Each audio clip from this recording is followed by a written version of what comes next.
बच्चा लोगों को आवाज आ रही है? Yes sir. Yes sir.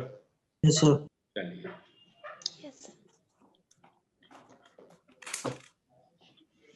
बहुत देर कर दिए सर जी। हाँ बेटा। बहुत देर कर दिए। नहीं बेटा, मैंने देर नहीं की थी। एक्चुअली जो अरेंजमेंट था उसके कारण थोड़ा सा लेट हुआ। मुझसे बोला गया था कि क्लास आज ऑनलाइन क्लास भी कोचिंग से लेनी है, इस चक्कर में मैं कोचिंग आ गया।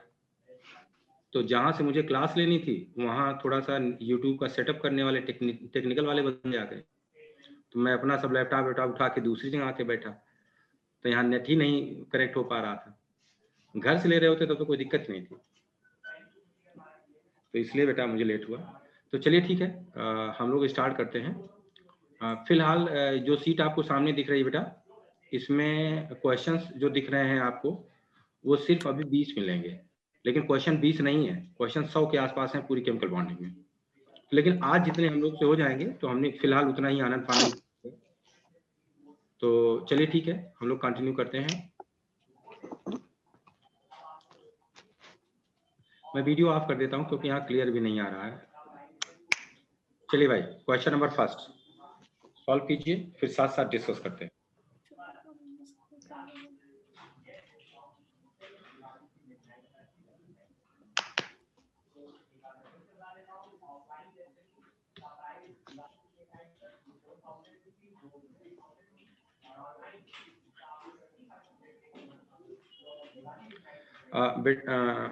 हेलो बच्चा लोगों, आवाज आ रही है ना? Yes sir. यस सर, आ रही है। ये 30 सेकंड के लिए एक बार लॉग आउट करके फिर लॉग इन करना पड़ रहा है, बस हार्डली 30 सेकंड लगेगा। मैं जस्ट लॉग आउट कर रहा हूं, तब तक आप क्वेश्चन बल्कि देख लीजिए, ये 2 क्वेश्चन देख लीजिए, तब तक आप क्वेश्चन सॉल्व करना। क्वेश्चन देख लीजिए, दोनों देख लीजिए, जब तक मैं लॉग आउट करके लॉग इन करूंगा तब तक आप देख चुके होंगे।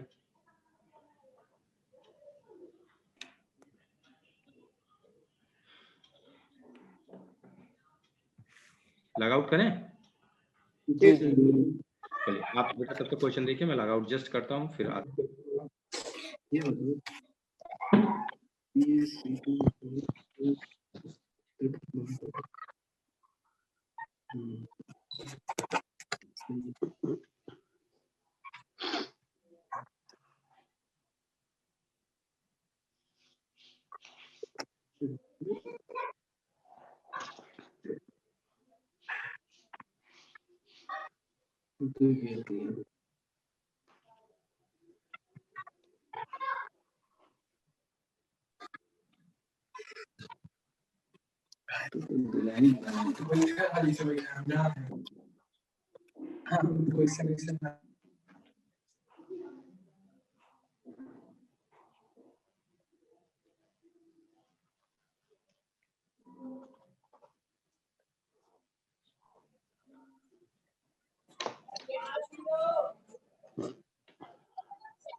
इसका आंसर बताइए।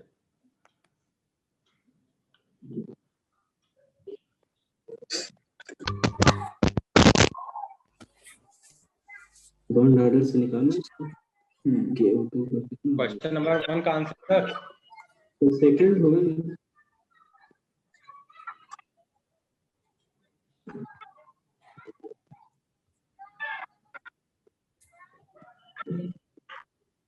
क्वेश्चन नंबर 1 का आंसर सेकंड होगा सर।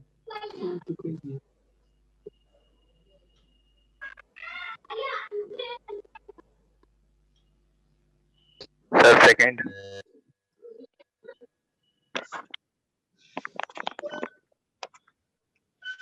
चलिए, which following is are correct. पूछा गया है कौन सा सही है। पहला देखिए, carbon carbon bond length in calcium carbide will be more than that of CH। बोले जरा, कैल्शियम कार्बाइड में कार्बन कार्बन के बीच कितने बॉन्ड हैं? ट्रिपल बॉन्ड होगा सर। Triple bond sir. अगर ट्रिपल बॉन्ड है तो इसकी मतलब इसकी बॉन्ड लेंथ कार्बन कार्बन की स्मॉलेस्ट होगी। Yes sir. और CH2 में डबल बॉन्ड है। यस अब आप बताइए, CH2 अगर यहाँ ट्रिपल बॉन्ड और वहाँ डबल बॉन्ड है तो ये बॉन्ड लेंथ छोटी होनी चाहिए या ज्यादा होनी चाहिए? छोटे। छोटी होनी चाहिए। Will be more than that of this. तो ये स्टेटमेंट कैसा हो गया? गलत। चलिए सेकंड पे आइए। कहा है O bond length in KO2 is more than that of Na2O2। Sir KO2 super oxide और Na2O2 पर ऑक्साइड है। कॉलेज में ही थे। KO2 सुपर ऑक्साइड है। हाँ, चपरासी जाए। O2 माइनस का बॉन्ड डाटा बोलिए।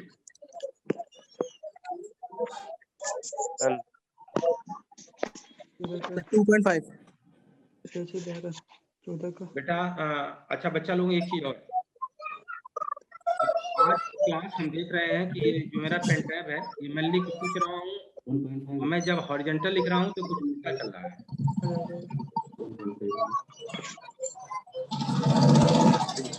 लैपटॉप टेढ़ा कर लीजिए। लैपटॉप टेढ़ा करने थोड़ी ना होगा यार। बस मैंने पेन टैब टेढ़ा कर दिया। बहुत सही यार। अच्छा, अच्छी सलाह दी है बेटा। बहुत सारा एप्लीकेशन आपका अच्छा था। हाँ चलो, अब तो लिख लेंगे। हम तो डर रहे थे लिख नहीं पाएंगे तो फिर दिक्कत होगी। चलिए अब कोई बात नहीं, सही है। तो बेटा जी आप बताइए, पहला स्टेटमेंट गलत? बोलो भाई। Yes sir. सेकंड स्टेटमेंट पे आते हैं हम लोग। Yes sir. इसमें बेटा आपको देखना क्या, एक है KO2 दिया है और एक है Na2O2 दिया है। इसका मतलब हुआ एक आपके पास क्या है O2 माइनस और एक आपके पास क्या है O2 माइनस 2। नहीं सॉरी, हाँ ठीक है, O2 माइनस 2। अगर O2 माइनस का बॉन्ड निकालेंगे तो कितना आएगा? 1.5। सेकंड वाला सही है। 1.5। O2 माइनस का कितना आएगा? O2 माइनस का 1.5 आएगा सर। भाई देखो ऐसे करो बेटा जी, हम लोगों ने एक ट्रिक पढ़ी थी बॉन्ड ऑर्डर निकालने के लिए, और उस ट्रिक को हम लोगों ने क्या बोला था? 10 का 3। 10 का 3 होता है। वैलेंस ठीक है। अगर बैलेंस इलेक्ट्रॉन 10 है तो बॉन्ड ऑर्डर कितना आएगा? 3। ठीक है। तो बेटा जी अगर हम O2 की बात करें और जरा बताओ O2 में बैलेंस इलेक्ट्रॉन कितने? O2 किस ग्रुप का है? 6 ग्रुप का। तो 6 दूनी 12, 1 13, 10 का 3 तो 13 का 1.5। यहाँ देखो 6 दूनी 12, 2 14, 10 का 3 तो 14 का 1 ये पूछ रहे बेटा O bond length in KO2 than that of Na2O2। गलत होगा। अगर बॉन्ड ऑर्डर ज्यादा तो बॉन्ड लेंथ क्या होगी? कम हो जाएगी। मतलब ये स्टेटमेंट क्या हो गया? गलत हो गया। आगे आइए। थर्ड सही है सर, थर्ड सही है। Bond length in O2 will be less than KO2। पहले KO2 आपने निकाला है, बॉन्ड ऑर्डर क्या है? 1.5। जरा बताइए इसमें बॉन्ड ऑर्डर निकालो। 2.5 2.5 कंपाउंड है O2 के ऊपर क्या होता है? प्लस प्लस और 1 PPF6 के ऊपर क्या होता है? 1 माइनस माइनस आप बताओ 6 दूनी 12, एक निकल गया, क्या बचा? 11। इसका मतलब क्या होगा? 11 2.5 2.5 बोल रहे हैं बेटा Yes, sir. ओ मान लें इतना बिल भी लेस देन। सही है गलत? सही सही है है सर। सही सही है है सर सही है आगे आइए। कहा है N O bond N O gaseous molecule is equal to bond length of NO sir आवाज gaseous किसको molecule। करता है? माइक को दिलवा यस सर किसी का माइक बंद करा दीजिए। बच्चों माइक म्यूट करवा दीजिए। यहाँ तो कोई लाउडनेस है नहीं बेटा जी। आप में से जिस बच्चे के बैकग्राउंड में थोड़ी लाउडनेस हो बेटा ना, प्लीज माइक बंद कर लीजिएगा, क्योंकि देखिए फिर डिस्टर्बेंस होगा तो मेरी वॉइस किसी को नहीं क्लियर हो पाएगी। चलिए बच्चे ने बंद कर लिया, गुड बेटा।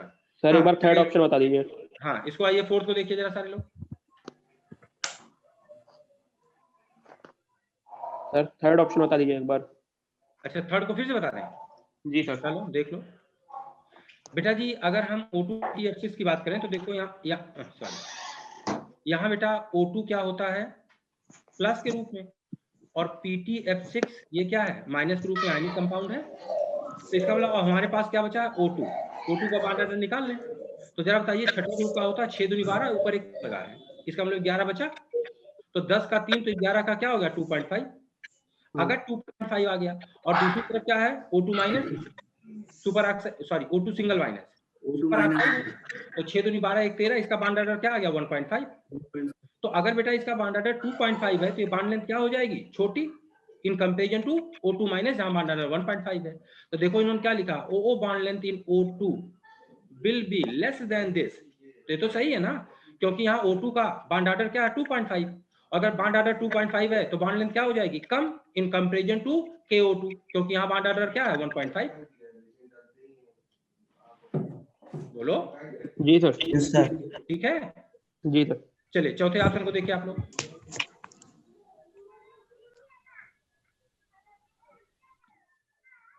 चौथा ऑप्शन बोलिए। लिखा है NO bond length in gaseous molecule is equal to the bond length of NOCl gaseous molecule.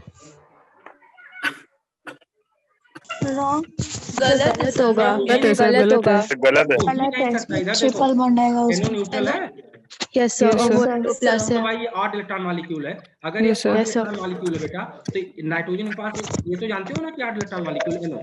Yes, sir. Yes sir तो इसका मतलब इसके पास एक अनपेयर्ड इलेक्ट्रॉन है। यस सर तो वो अनपेयर्ड इलेक्ट्रॉन किससे जुड़ गया? क्लोरीन से। Yes Yes, sir sir. तो अगर यह NO किसी से भी बॉन्ड बना ले रहा है तो इसका मतलब इसके पास जो इलेक्ट्रॉन था वो इलेक्ट्रॉन ऑलरेडी कहीं इन्वॉल्व हो गया।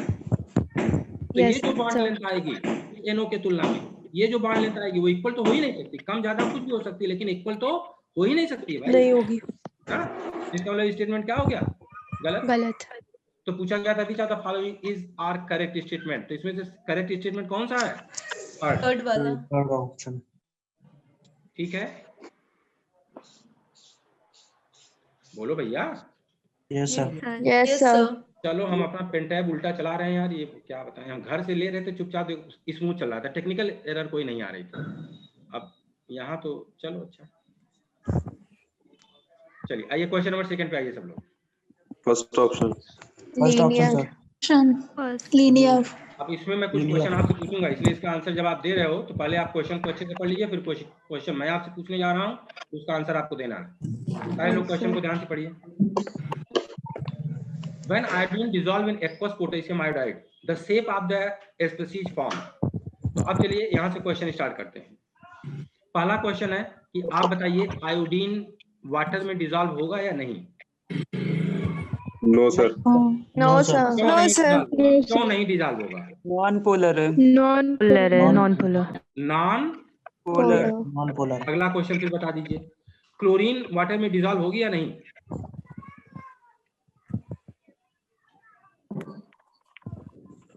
अरे क्या हुआ भाई? इस हिसाब से तो नहीं होनी चाहिए। हिसाब क्या होता है? मतलब पढ़ने बैठे हो यार, SRB बैच हिसाब किताब ऐसे लगाओगे तो हो चुका। चैप्टर पढ़ रहे हो, कॉन्सेप्ट के अकॉर्डिंग बात करो। नहीं होनी चाहिए इस हिसाब से। होगी सर हेलो, आधे लोग को होगी, आधे लोग को नहीं होगी, दोनों में से HCl बनाएगा सर। होगी सर। अरे भाई नेस्टेड ऑक्सीजन निकलता है सर, HCl प्लस का नेस्टेड ऑक्सीजन। होगी या नहीं बोलो? होगी। होगी सर, तो तो सीएल का फॉर्म। रीजन बता दो फिर। Dipole induce dipole. Remember it, iodine पानी में डिजॉल्व नहीं होता क्योंकि आयोडीन नॉन पोलर है, ये बिल्कुल सही बात है। क्लोरीन को पानी में डिजॉल्व नहीं होना चाहिए क्योंकि क्लोरीन भी क्या होती है, नॉन पोलर। क्लोरीन को भी पानी में डिजॉल्व नहीं होना चाहिए, फ्लोरीन को पानी में डिजॉल्व नहीं होना चाहिए, ब्रोमीन को पानी में डिजॉल्व नहीं होना चाहिए क्योंकि ये भी होती है नॉन पोलर। लेकिन ये तीनों डिजॉल्व हो जाती हैं। क्यों? क्योंकि ये वाटर में डिजॉल्व नहीं होती है, वाटर से रिएक्शन करती हैं और जिस कंपाउंड को बनाती हैं वो कंपाउंड वाटर सॉल्युबल होता है। तो अगर आपसे पूछा जाए कि क्या क्लोरीन को वाटर में डिजॉल्व होना चाहिए, नहीं होना चाहिए। क्यों? Due to being non polar in nature. आप पूछा जाए डिजॉल्व होती या नहीं होती, हो जाती है। क्यों हो जाती है? क्योंकि ये वाटर से रिएक्शन करके जिन कंपाउंड्स को बनाती है वो कंपाउंड वाटर सॉल्युबल होते हैं, इसलिए क्लोरीन वाटर डिजॉल्व हो जाती है। तो डिजॉल्व होने का मतलब क्या हुआ? क्लोरीन का अस्तित्व ही नहीं बचा, नए नए कंपाउंड्स बन गए ना। तो इस चीज को बिल्कुल दिमाग में रखना कि आयोडीन वाटर में डिजॉल्व नहीं होती, नॉन पोलर नेचर की है और रिएक्शन भी नहीं करती है वाटर से। क्लोरीन ब्रोमीन आयोडीन ये वाटर में डिजॉल्व होनी चाहिए क्या? नहीं होनी चाहिए, नॉन पोलर नेचर होती है कि नहीं? हो जाती है। क्यों होती है? क्योंकि वाटर से रिएक्शन करती है और रिएक्शन करने के बाद जिन कंपाउंड्स को बनाते हैं वो कंपाउंड कैसे होते हैं? Water solvable. ठीक, अगले क्वेश्चन पे आइए और कॉपी लेके बैठो। जो चीजें नहीं है किसी कारण पर दिमाग में या एडिशनल मिलती है बेटा, उनको नोट करते चल रहा है। अगला क्वेश्चन, आप बताइए, हमने आयोडीन लिया, हमने उस पानी में जिसमें इसे डिसॉल्व करना था उसमें KI डाल दिया। अब बताओ डिसॉल्व होगी या नहीं? हो जाएगी। हो हो जाएगी जाएगी। रिजल्टेंट हो क्या? जाएगी सर। रिजल्टेंट बताओ। I3 K plus I3 minus क्या है 3? AI3 K प्लस और I3 I3 minus इसका नाम बोलो। Iodide iodine. iodine iodate नाम बोलो। iodine iodate। बहुत सही बेटा, आयोडीन आयोडेट लगा रहे हो। ऑक्सीजन है नहीं और 8 लगा दे रहे हो, आयोडेट। नाम बोलिए। चलिए, पॉलीआयोडाइड, पॉलीआयोडाइड आयन। अब एक चीज और बताइए जरा, ये पॉलीआयोडाइड आयन बना कैसे? Which is responsible? Ion induced dipole interaction। हम लोग क्या बोलेंगे बेटा कि ion and induced dipole interaction. अगर पूछा जाता है ये पॉलीआयोडाइड आयन बना कैसे, तो ion and induced dipole interaction से। ठीक है, अब बताइए पॉलीआयोडाइन I3 माइनस में आयोडीन का हाइब्रिडाइजेशन बोलो। sp3d sp3d how many lone pairs? 3 lone pair। 3 lone pair. अगर 3 लोन पेयर है तो स्ट्रक्चर कैसा हो जाएगा? linear। फिलहाल इसका आंसर तो मिल गया, क्वेश्चन नंबर 2 का आंसर तो मिल गया ना? Yes sir. अब आगे सुनो, अगला क्वेश्चन सुनो। मेरे पास है F3 माइनस, मेरे पास है Cl3 माइनस, मेरे पास है Br3 माइनस, मेरे पास है I3 माइनस। स्टेबिलिटी का ऑर्डर रीजन बताओ। तो सबसे ज्यादा I3 माइनस और सबसे कम F3 माइनस। जो आपके strong orbitals होते हैं वो पास ज्यादा पॉलीफ्लोराइड, पॉलीक्लोराइड, पॉलीब्रोमाइड एंड पॉलीआयोडाइड है। ठीक, चलिए स्टेबिलिटी का ऑर्डर बोलिए, यही है रीजन बोलिए। सरफेस चार्ज डेंसिटी की वजह से। हाँ, ड्यू टू इंक्रीज इन मतलब डिस्पर्सल ऑफ चार्ज या due to decrease in surface charge density ना? Yes sir. चलिए ठीक है, तो हम लोगों ने क्वेश्चन नंबर 1 भी देख लिया और क्वेश्चन नंबर 2 भी देख लिया। ठीक, अब आगे आते हैं।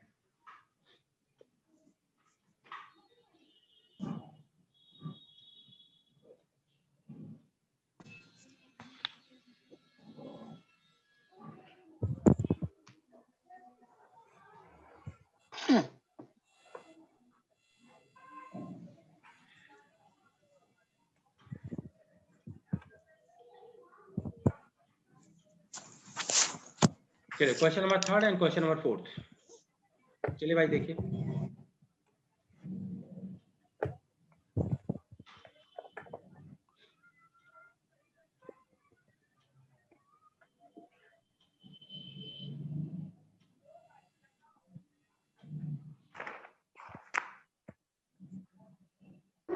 Answer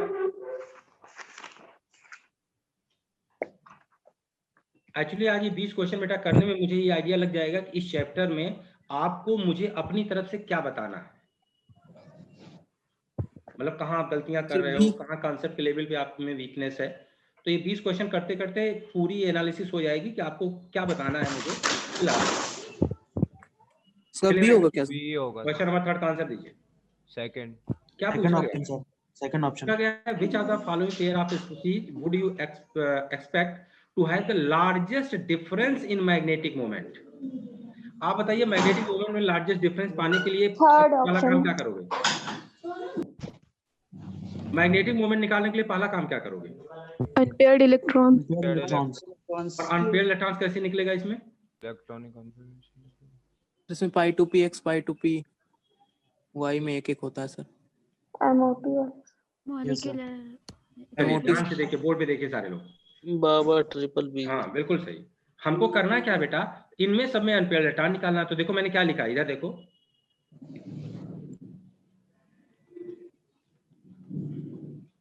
Baba triple B triple A. Degenerate orbitals बोलो। अगर इलेक्ट्रॉन उस 14 से ज्यादा है तो 23 12 और 14 से कम है तो 12 12। हाँ 23 12। ठीक, अब यहाँ शुरू करो। O2 है, बैलेंस टोटल इलेक्ट्रॉन्स कितने हो जाएंगे? अच्छा ये जितने लोगों सबको समझ में ये बात आ रही है ना, ये बाबा ट्रिपल भी ये बोल दिया, कुछ बच्चों को समझ में नहीं आ रहा हो ये क्या बोल रहे हैं, तो पता चला वो सिर्फ सुन रहे हैं। सर ये 23 12 क्या है? सर बता दीजिए एक बार प्लीज। इसीलिए तो पूछ रहे हैं ना, चुपचाप बैठे हो, पता चला Explain कर दीजिए सर। सर हम लोग को वो पता है सिग्मा 1s2 स्टार्स इस तरह से पता है। नहीं तो इस तरह से जब लिखेंगे तो समय कितना लगेगा, जरा सोचो। इसको ये भी वही है सर, दिया बॉन्डिंग एंटी बॉन्डिंग लिखने लगोगे कितना समय लगेगा?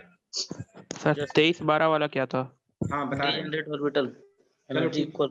हाँ ना कोई बात नहीं, अभी डिस्कस कर लेंगे बेटा ना, जो भी डाउट हो बोलना हम डिस्कस कर लेंगे। चलिए ठीक है, तो पहले इस क्वेश्चन को सॉल्व कर लेते हैं, फिर आपको इसको मैं यहाँ डिस्कस कर देता हूँ। चलिए तो बेटा जी अब बताओ, ऑक्सीजन एटॉमिक नंबर 8 हो तो 8 दूनी 16 है, तो भरो 2 2 4 2 6 2 8 2 10 11 12 13 14 15 और 16। कितने इलेक्ट्रॉन्स आ गए? दो है। तो जरा बताओ अगर इसके पास 2 हैं तो O2, इसके पास देखो 2 इलेक्ट्रॉन्स हैं, तो O2 प्लस के पास कितने होंगे? एक नहीं, अब तो यहीं से बात बन जाएगी ना, कितने होंगे? यस सर एक। यहाँ O2 के पास कितने इलेक्ट्रॉन है? 2। दो। O2 माइनस के पास कितने हैं? 0। एक भी नहीं। 0। यहाँ O2 प्लस के पास कितने हैं? 1। और O2 माइनस 2 के पास कितने हैं? 0। यहाँ O2 माइनस के पास कितने हैं? 1। और O2 प्लस के पास कितने होंगे? 1। ये लोग लिंक कर पा रहे हो ना ऊपर से? Yes sir. अब जरा बताओ सबसे ज्यादा अनपेयर्ड इलेक्ट्रॉन का डिफरेंस किस ऑप्शन में मिला? Second of. तो इसका मतलब है यहाँ मैग्नेटिक मोमेंट आपको जो मिल रहा है वो क्या मिल जाएगा? सबसे ज्यादा। पहले बताओ एक क्वेश्चन हो गया, बाकी तो मैं उसकी बात कर रहा हूँ। Yes sir. Yes sir. अब देख लो, जब आप बेटा सिग्मा 1s2 सिग्मा 2s2 ये सब लिखते हो ना, तो थोड़ा सा फ्लो ब्रेक होता है, तो उससे बेहतर है कि तेजी से हमने लिख दिया बाबा ट्रिपल बी। वही काम यहाँ भी हो रहा है। चलिए अब जरा डिजेनेरेट ऑर्बिटल्स हम बच्चों को बता देते हैं, तो थोड़ा सा ब्रीफ डिस्कस कर देते हैं, जिन बच्चों को पता उनके लिए भी और जिन्हें नहीं पता उनके लिए भी। बेटा जी एक्चुअली डिजेनेरेट ऑर्बिटल्स है क्या, तो जरा एक बात यहाँ देख लेना। मान लो हमने लिखा है नाइट्रोजन, तो नाइट्रोजन के बीच ट्रिपल बॉन्ड होता है। आप बताइए इस ट्रिपल बॉन्ड में एक बॉन्ड कैसा है? सिग्मा। यस। और ये दोनों बॉन्ड कैसे हैं? पाई। आपको बताना है एक पाई बॉन्ड देखो बीच में, ध्यान दो, एक पाई बॉन्ड बीच में है और एक पाई बॉन्ड किनारे है। आपको बताना इन दोनों पाई बॉन्ड में से कौन वीक है कौन स्ट्रांग।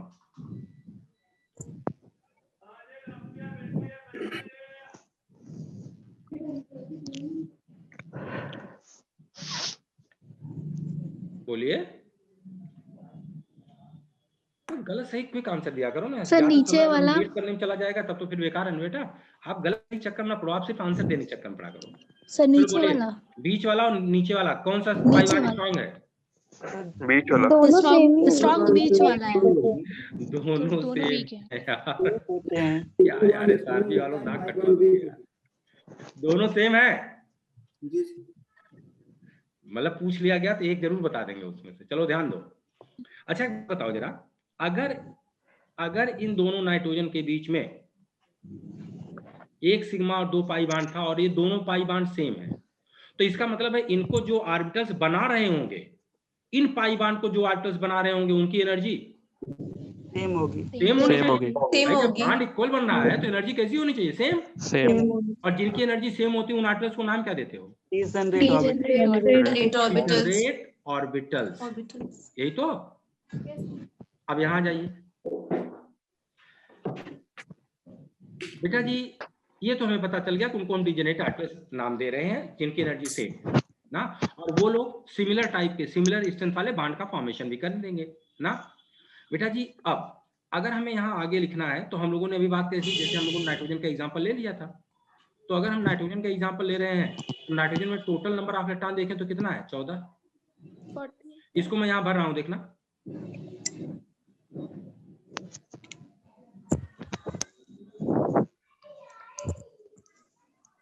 और ये एक नाइट्रोजन है, इलेक्ट्रॉनिक कॉन्फ़िगरेशन लिखोगे 1s2 2s2 2p3। इसका मतलब हो गया इसके s में 2 इलेक्ट्रॉन्स हैं, इसके इस वाले s में 2 इलेक्ट्रॉन्स हैं, और इसके इस p में कितने इलेक्ट्रॉन्स हैं? 3 इलेक्ट्रॉन्स हैं।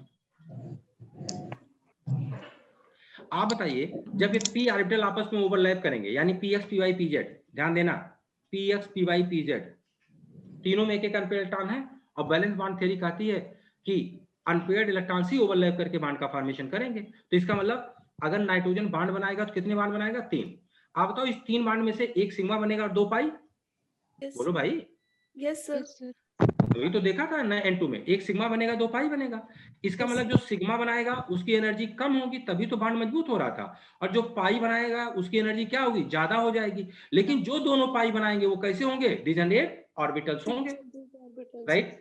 तो बेटा जी, जब अगर हम किताब को फॉलो करें तो किताबें हमेशा जेड से सिग्मा बनाती हैं और एक्स वाई से पाई बनाती हैं। तो इसका मतलब जेड की एनर्जी कम और एक्स वाई की एनर्जी ज्यादा होनी चाहिए।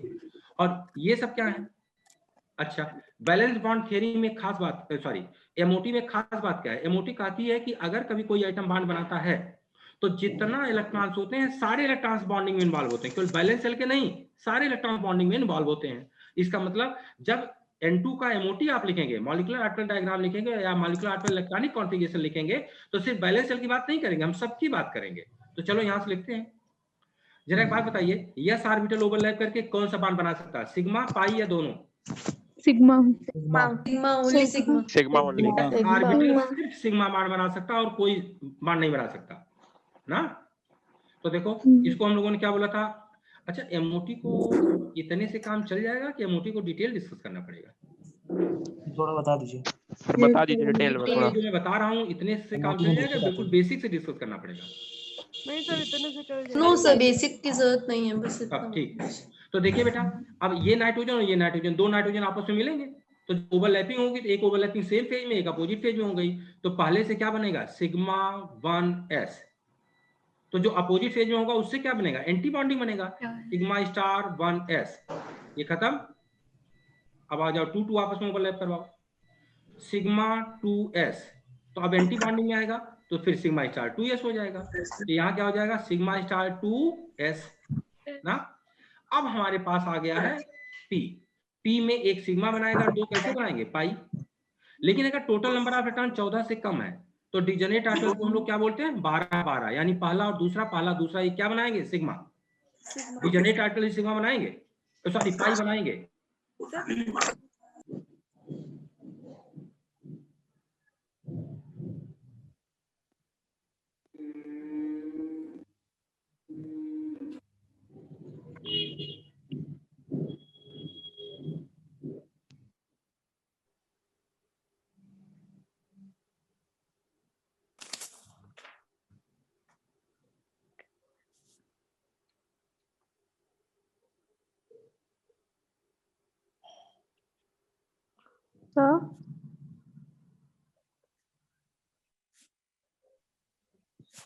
सर आवाज नहीं आ रही। सर आवाज नहीं आ रही आपकी। सर आवाज नहीं आ रही।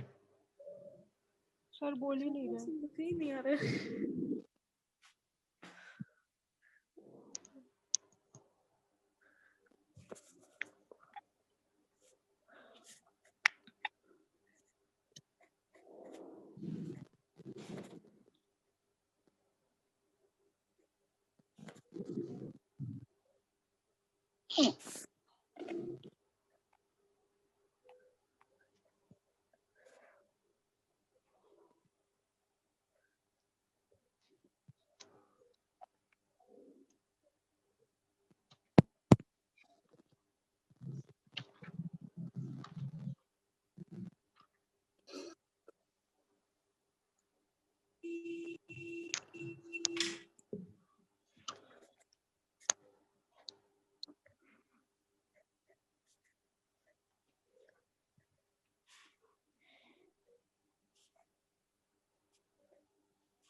आज पहले दिन बच्चा मैं कोचिंग से ऑनलाइन क्लास ले रहा हूँ।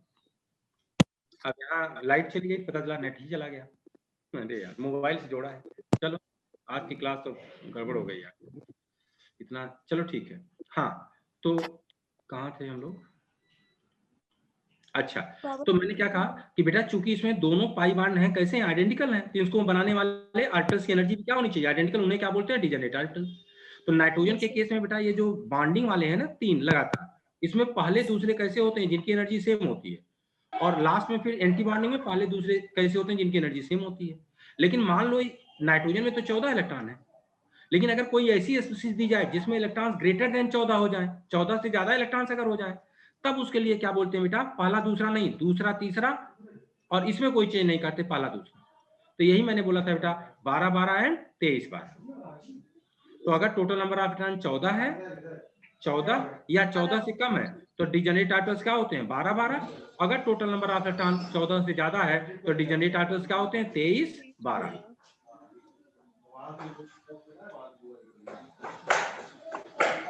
बोलो भाई। Yes sir. Yes sir. Yes sir. अच्छा, एक बात बताइए, इस चैप्टर में अगर मैं आपसे पूछूं कि आपके हिसाब से जितने बच्चों सबसे बात हो रही है, मतलब आपके अलग अलग पॉइंट्स हो सकते हैं, उसमें कोई दिक्कत नहीं है। इस चैप्टर में आपके हिसाब से आपको कुछ पढ़ना है या फिर थ्रू क्वेश्चन ही हम चलते रहें, और जहां आपको पूछना होगा पूछ लेंगे? Sir through question. तो क्वेश्चंस के थ्रू करा दीजिए। हाँ, वो तो क्वेश्चन। अगर बेटा आप में से किसी बच्चे को लगता नहीं सर कोई आर्टिकल हमारी छुट्टी है, कम है, वैसे मैं सर बॉन्ड पैरामीटर। हाँ सर, आप नहीं पूछोगे तो मैं आपसे पूछ लिया करूंगा, इसलिए छोड़ूंगा तो मैं पूछूंगा। चलिए क्वेश्चन नंबर 4 पे आ जाइए। Bond parameters. Yes sir.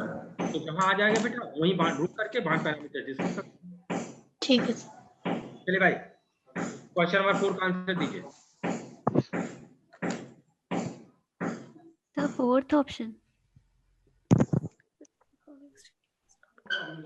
Which of the following statement is not correct from the point of view of molecular orbitals? not a stable molecule.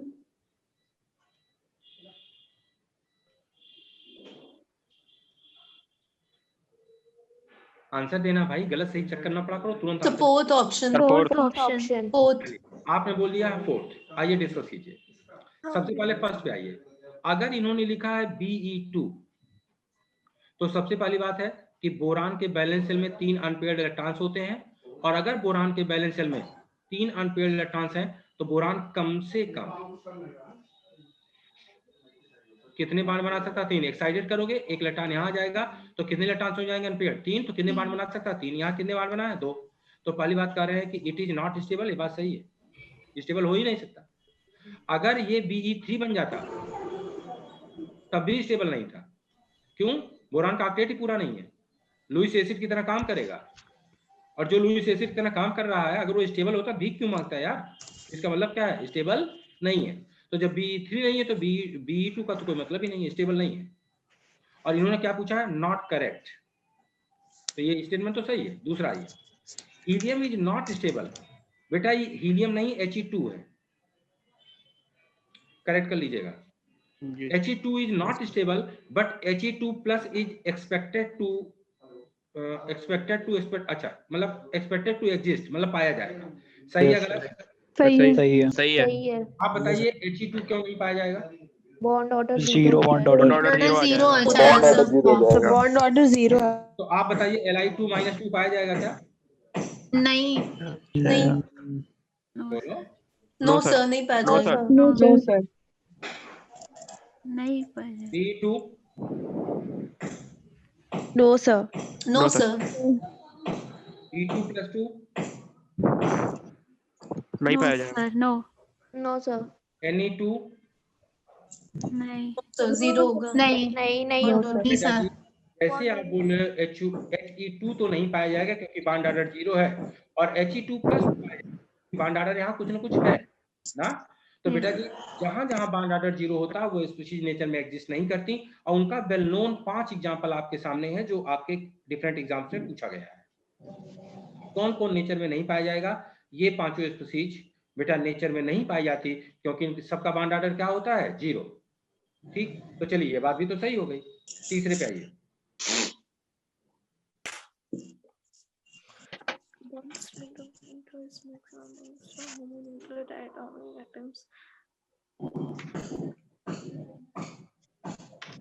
Sir सही है क्योंकि सही है। बॉन्ड ऑर्डर Bond order 3 होता है 3 होता है। और दूसरी कोई स्थिति आपके पास ऐसी नहीं है जहां स्टेबल हो और ट्रिपल बॉन्ड हो। कार्बन की चेन ना लेना, डायटॉमिक की बात हो रही है। ये देखो कार्बन की चेन नहीं ले सकते हो ना। तो ट्रिपल बॉन्ड ये इकलौता कंडीशन है जहां आपको ट्रिपल बॉन्ड मिल गई। आप कर सकते हो C- की बात कर रहे हो बेटा, ये कोई एक मॉलिक्यूल नहीं है, आयन है ना। तो ये बात क्या है? सही है। चलिए चौथे की बात कीजिए। इन्होंने दिया है फ्लोरीन। बेटा जी फ्लोरीन का मतलब क्या? इसके पास इलेक्ट्रॉन्स कितने होंगे? 9 दूनी 18। और अब अगर इसके लिए MOT लिखोगे आप 23 12। हाँ BBB AAA 23 12। ठीक, अब इलेक्ट्रॉन जरा भर दो। 2 अच्छा 2 4 2 6 2 8 2 10 11 डिजनेट आइटम्स में इलेक्ट्रॉन 1 by 1 जाते हैं। 12 13 14 15 16 17 18 ये तो हो गया। लेकिन इन्होंने बोला है बेटा एनर्जी का ऑर्डर बताइए, और एनर्जी ये दे रखा है पाई। तो जरा देखो पाई कहाँ शुरू होगा? यहीं से शुरू होगा। तो ये क्या है? Pi sigma 2pz। पाई PZ sorry sigma 2pz। Sigma 2pz। ये क्या हो जाएगा? पाई पाई 2px। ये क्या हो जाएगा? पाई 2py। अब जरा बताओ, ये तो बॉन्डिंग है, ये इधर एंटी बॉन्डिंग है। इन्होंने सारे के सारे क्या दे रखे हैं? बॉन्डिंग। अब जरा बताओ जो सिग्मा बॉन्ड बना रहा है उसकी एनर्जी पाई बॉन्ड से यहाँ दिया गया है ज्यादा, और यहाँ क्या निकला है? कम निकल। यही तो आया। Yes sir. इससे ये दोनों ज्यादा, ये दोनों आपस में कैसे हैं? बराबर हैं। और यहाँ देखो उल्टा है, ये दोनों आपस में बराबर तो है लेकिन सिग्मा बॉन्ड के इन्होंने क्या शो कर दिया है? ज्यादा है। तो क्या ज्यादा है क्या? देखो नो सर। इसका मतलब इसके लिए अगर मैं पूछा था नॉट करेक्ट कौन सा होगा तो कौन सा राइट आंसर हो गया? 4। तो भाई clear? Yes, sir. Yes, sir. Sir yes sir. आगे आते हैं।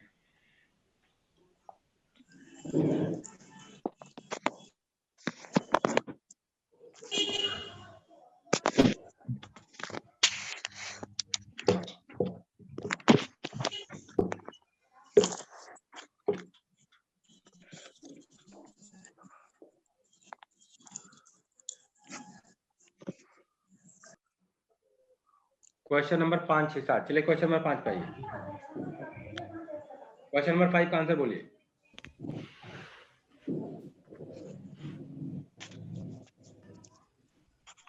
66। अब अगले जो 66. कल हम आपको शेयर कर देंगे, तो आप करके आना। जी सर। Yes, sir. इसका आंसर बोलिए।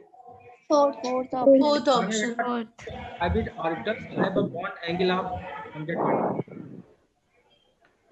The percentage of p character in the hybrid orbitals is, बेटा जी, Fourth option. 120 होगा बॉन्ड एंगल, तो इसका मतलब हाइब्रिडाइजेशन क्या होगा?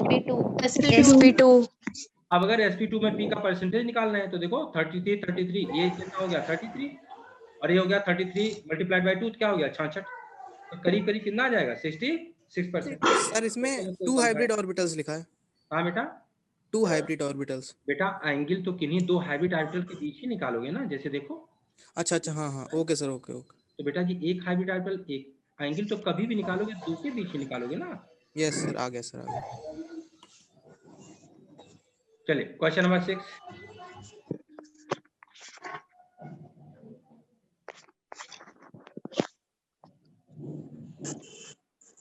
Question number 6 sir 4th। चलो भाई no sir, no sir, 4th नहीं सर, 4th नहीं। ठीक है, सेकंड। चलिए भाई क्वेश्चन नंबर 6 का आंसर दीजिए। Second.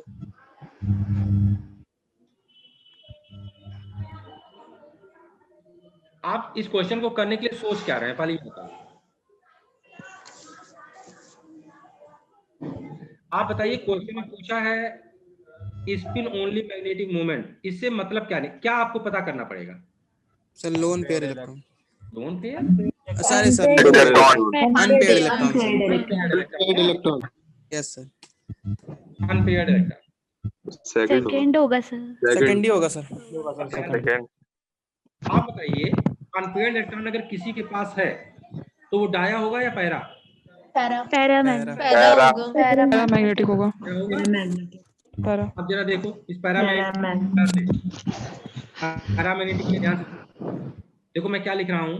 If total number of valence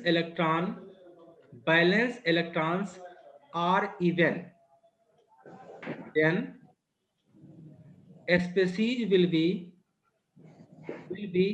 diamagnetic except 6 and 12. Except 6 and 12, और इसके अलावा जितने होंगे दे ऑल आर पैरामैग्नेटिक। ठीक, अब आओ, total number of valence electron लिखा, ध्यान रखना, टोटल नंबर ऑफ VE का मतलब है वैलेंस इलेक्ट्रॉन। अगर इवन है, सम है, तो स्पेसीज डायमैग्नेटिक होती है 6 और 12 को छोड़कर, बाकी सब पैरामैग्नेटिक। अब यहाँ जाओ जरा देखो, 5 दूनी 10 6 16, देखो डायमैग्नेटिक हो गई। यहाँ आओ 6 5 11 पैरामैग्नेटिक हो गई। क्वेश्चन में पूछा गया है, देखो स्पिन ओनली कह रहे हैं among the oxides of nitrogen this which molecule will present spin only magnetic moment. इसका मतलब क्या हुआ कि ये जो ऑप्शन दिया गया है, दोनों स्पिन मैग्नेटिक मोमेंट, एक नहीं दोनों को एक्सप्रेस करना पड़ेगा। तो इसमें ये जो पैरामैग्नेटिक है ये तो स्पिन ओनली करेगा, लेकिन N2O डायमैग्नेटिक है तो स्पिन ओनली होगा ही नहीं। यहाँ आओ 6 5 11 पैरामैग्नेटिक, और देखो 6 दूनी 12 5 17 पैरामैग्नेटिक। तो इनमें क्या हुआ, दोनों क्या करेंगे स्पिन, दोनों में पैरामैग्नेटिक एम्पेयर इलेक्ट्रॉन है, अगर दोनों में एम्पेयर इलेक्ट्रॉन है तो दोनों क्या करेंगे स्पिन मैग्नेटिक मोमेंट वो करेंगे। यहाँ जाओ 5 दूनी 10 6 16 डायमैग्नेटिक, और 6 दूनी 12 5 17 पैरामैग्नेटिक। एक करेगा एक नहीं करेगा, ये बेकार हो गया, ये भी बेकार था। यहाँ आओ NO2 तो ठीक है, 6 दूनी 12 5 17 पैरामैग्नेटिक, लेकिन बेटा जब इसका डाइमर बनाते हो ना तो जो इसका अनपेयर्ड इलेक्ट्रॉन है वो आपस में जुड़ जाता है और जुड़ करके क्या करता है, अनपेयर्ड इलेक्ट्रॉन्स की क्या हो जाती है, पेयरिंग। तो ये आप कैसा हो गया, पैरामैग्नेटिक। निकाल के देख लो, डायमैग्नेटिक ना सर। हाँ सॉरी डाया। N2 हो गया, देखो 6 चौका 24 10 34, 34 का मतलब क्या हो गया, डायमैग्नेटिक। तो कौन सा ऐसा है जहां स्पिन ओनली मैग्नेटिक मोमेंट होगा, जहां अनपेयर्ड इलेक्ट्रॉन्स होगा। अनपेयर्ड इलेक्ट्रॉन्स कहां होगा, जो पैरामैग्नेटिक होगा। पैरामैग्नेटिक कैसे हम पता करेंगे, नंबर ऑफ बैलेंस इलेक्ट्रॉन देख लेंगे। अगर बैलेंस इलेक्ट्रॉन इवन है तो डायमैग्नेटिक हो जाएगा 6 और 12 को छोड़ के, और बाकी जितने होंगे दे ऑल आर पैरामैग्नेटिक। ठीक है, yes sir. Yes, sir. Yes sir. मेरा कोई डाउट हुआ तो बोलना है, हेजिटेट नहीं करना है। हम लोग को बस आपके बैच में डाउट क्लियर करने के लिए, अगर वो भी नहीं हो पाया तो फिर तो बेकार बात है। इसलिए बिल्कुल हेजिटेट नहीं करना, कहीं कोई डाउट फील होता तुरंत आप बोला कीजिए।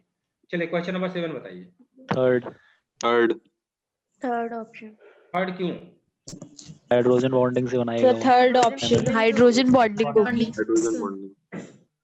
हाइड्रोजन बॉन्डिंग से। हाइड्रोजन बॉन्डिंग से डायमर फॉर्मेशन। अच्छा, तो अगर हाइड्रोजन बॉन्डिंग से डाइमर फॉर्मेशन होगा तो वेकेंट आर्टिकल की कोई जरूरत। नहीं होगी। नहीं अच्छा, मुझे एक ऐसा कोई साल्ट बता दीजिए जो हाइड्रोजन बॉन्डिंग के डाइमेराइजेशन के कारण मिलता है। जानते सारे लोग हो, अभी जब मैं नाम लूंगा तो आप लोग अच्छा अच्छा ये था A2 sir question Fermi salt. Fermi salt. So KHF2. हाँ, KH. K2F2 ना कर देना, हाइड्रोजन नहीं है, ये साल्ट कभी मिलता नहीं। हाँ KHF2 मिलता है, लेकिन जैसे इस H का न्यूट्रलाइजेशन कर दोगे फिर ये क्या बन जाएगा, KF, फर्मी साल्ट बोलते हैं। और यहाँ भी क्या होते हैं, स्ट्रॉन्गेस्ट हाइड्रोजन बॉन्डिंग के कारण H2F2 आपस में, HF आपस में क्या करते हैं, मिल जाते हैं, एसोसिएटेड मॉलिक्यूल के रूप में होते हैं। और इसीलिए बोलते हैं जितनी हाइड्रोहेलिक एसिड होती हैं सबकी बेसिसिटी 1 होती है एक्सेप्ट HF, और HF की बेसिसिटी कितनी हो जाती है, 2। HF exist as associated molecule in their concentration condition. ठीक है, Yes, sir. क्वेश्चन नंबर 7 और कुछ डिस्कस तो नहीं करना है। No sir. चलिए क्वेश्चन नंबर, अब क्वेश्चन नंबर 7 में पहले ऑप्शन पे फोकस कीजिए। मुझे अब आप कुछ क्वेश्चन बताइए।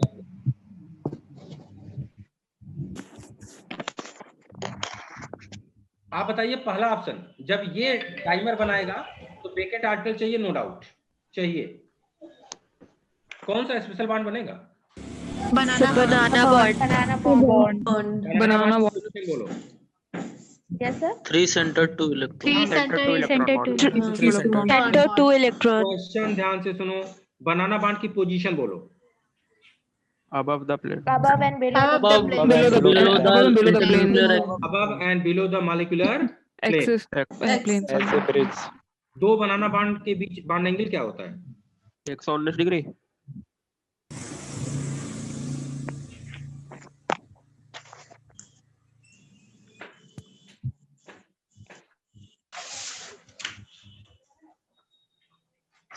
ये है B2S6,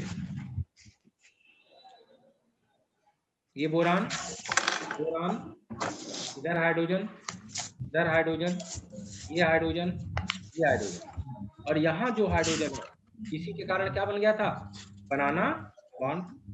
इसे हम लोगों ने कैसे कर दिया था। So 97 degrees. अब इन दोनों के बीच जो एंगल है ये होता है बेटा 97। 97. जरा बताइए जो टर्मिनल BH बॉन्ड है इसके बीच का एंगल 120 degree. 120 डिग्री। आप बताइए कितने आइटम्स मॉलिक्यूलर प्लेन में हैं, 6 So 6. आप बताइए कितने बॉन्ड, कितने two centred two electron bond molecular plane में है, 4 So 4. ये जो नॉर्मल सिग्मा बॉन्ड है टू सेंटर्ड टू इलेक्ट्रॉन ही तो होता है, यस So सर। ये कहाँ मॉलिक्यूलर प्लेन में। आप बताइए बनाना बॉन्ड के कारण हाइड्रोजन चेंज होता है या नहीं, होता है होता है, sp2 से होता है, sp3 हो जाएगा, sp3 हो जाएगा। बोलो भाई। yes sp3 हो जाएगा, होता है, डाइबोरेन के केस में sp2 से कहाँ चले जाते हो, sp3. अच्छा आप बताइए आपके यहाँ आपके कोर्स में कितने कंपाउंड सर आवाज नहीं आ रही आपकी। आवाज सर नहीं आ आवाज नहीं आई। आवाज बहुत कम आ रही है सर आपकी। अरे अब आज क्या बताएं बेटा, मैंने गलती करी थी, मैं घर से चुपचाप ले रहा था, सब कुछ सही सही चल रहा था। अब भाई कोचिंग में ये कोई स्पेसिफिक प्लेस तो है नहीं, अब यहाँ लोग आ भी जा रहे हैं तो दिक्कत तो है। चलो कल से फिर हम घर ही चलेंगे। सर ने बोला था कोचिंग के लिए। अच्छा तो मैं अब आवाज आ रही है? Yes sir. सर तो मैंने बोला था बेटा आपके कोर्स में कितने ऐसे कंपाउंड हैं जहाँ आपको मिलता है बनाना बांड? तीन। कौन कौन से? Sir Al2Cl6। अरे अरे अरे भाई इलेक्ट्रीशियन सर, क्लास चल रही है सर, थोड़ा सा। हाँ तो कौन कौन से बेटा बोलिए? Sir Al2Cl6। बनाना नहीं है ना, बनाना नहीं होता। बनाना बांड पूछ रहे हैं किस किस कंपाउंड में है? BeH2 बेरिलियम और Cl2 और MgH2 बेरिलियम बनाना bond Al2CH36 B2H6 B2S6 H6। ये कंपाउंड हो गया। और बताओ? H6 MgH2 H2 का होल N MgH2 का होल N। N चलो BeH2 BeH2 का होल N। आपको बताना है BeH2 में जब बनाना बॉन्डिंग होती है तो हाइड्रेशन कहाँ से कहाँ मूव करता है? sp से sp2 तक मूव करता है। बहुत सही sp से sp2 बहुत sp3 तक जाएगा ना, और फिर आगे फर्दर sp3 तक है। BeH2 में जब बनाना बॉन्डिंग होगी तो हाइड्रेशन कहाँ से कहाँ मूव करेगा? sp से sp3 SP से SP3 SP से sp3 बनाना बॉन्डिंग कभी भी होगी, हाइड्रेशन शुरू चाहे जहां से करो, एंड हमेशा sp3 होगा, क्योंकि तभी ऑक्टेट पूरा होगा, तभी 8 इलेक्ट्रॉन पूरा होंगे जब sp3 बनेगा। नहीं तो 8 इलेक्ट्रॉन ही नहीं पूरे होंगे। तो शुरुआत तुम कहीं से करो, sp से करो, sp2 से करो, कोई फर्क नहीं पड़ता, लेकिन रुकोगे कहाँ? ऑक्टेट पे आके, यानी sp3। देखो जरा इसका बनाना बॉन्ड कैसे बनता है।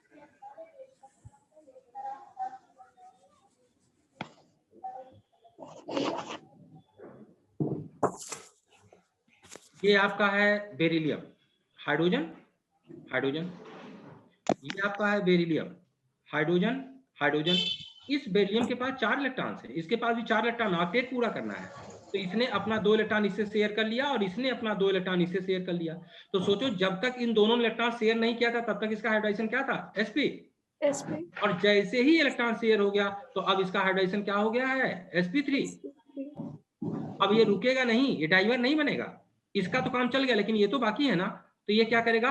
पड़ोस वाला हाइड्रोजन ये इसको देगा, फिर ये चेन लंबी सी बढ़ती हुई चली जाएगी और क्या बन जाता है? पॉलीमर ना। तो लेकिन हाइड्रेशन कहां से कहां चेंज करता है? sp से लेके sp3 ना, लीनियर से। देखो जरा 1d से लेके सीधे ज्योमेट्री कहां पहुंच जाती है? 3d में। 1d से सीधे 3d।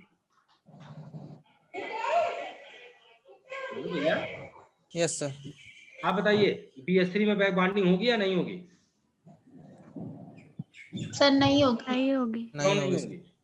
सर एम्प्टी ऑर्बिटल ही नहीं है। क्या बात करते हो भाई, एम्प्टी ऑर्बिटल बिल्कुल है, कैसे नहीं है? सर लोन पेयर नहीं है। लोन पेयर नहीं है। नहीं है सर। कहाँ लोन पेयर नहीं है? हाइड्रोजन के बाद यस, सराउंडिंग के पास लोन पेयर होना चाहिए। Yes sir. बनाना बॉन्डिंग, ये बैक बॉन्डिंग हम और डिटेल डिस्कस करेंगे जब जहाँ मिलेगा। अभी तो यहाँ मैं आपसे पूछ यस रहा सर। हूँ आगे जहाँ और सर कार्बोनिल वाली भी सर डिस्कस कर दीजिएगा।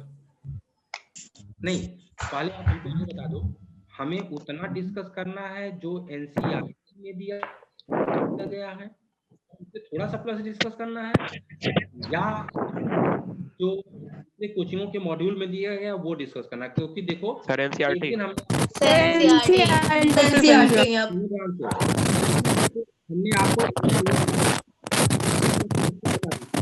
और बाद में एक बच्चे ने बोला था अरे सर ये तो आपने बता के कंफ्यूज कर दिया।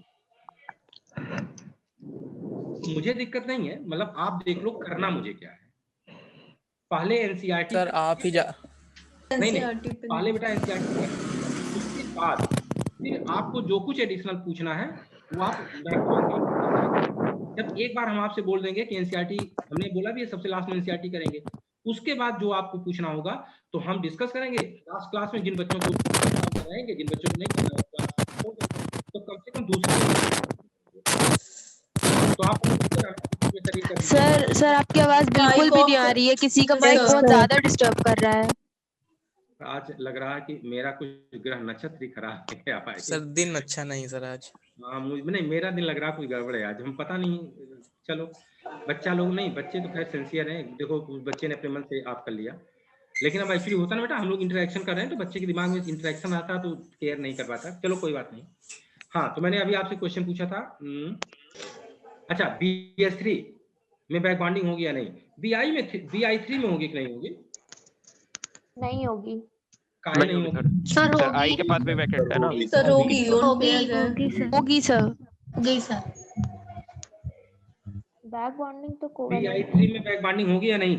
नहीं होगी। नहीं होगी। नहीं होगी।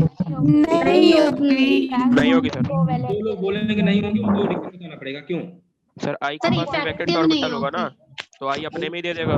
BI3 बेटा एनर्जी डिफरेंस की वजह से। यस सर इफेक्टिव ओवरलैपिंग नहीं होगी। देखो और लॉन पेयर डिस्पर्स फेज में होंगे। ध्यान रखना, मेरी हैसियत नहीं है कि मैं दाऊद इब्राहिम से दुश्मनी करूं। हमारे जैसे लोग या आदमियों को वो गाजर मूली की तरह काटते हैं जैसे हम लोग घर में सब्जी काटते हैं। और मेरी हैसियत ये भी नहीं कि मैं अनिल अंबानी से दोस्ती करूं। बेटा दोस्ती और दुश्मनी बराबर वाले में होती है।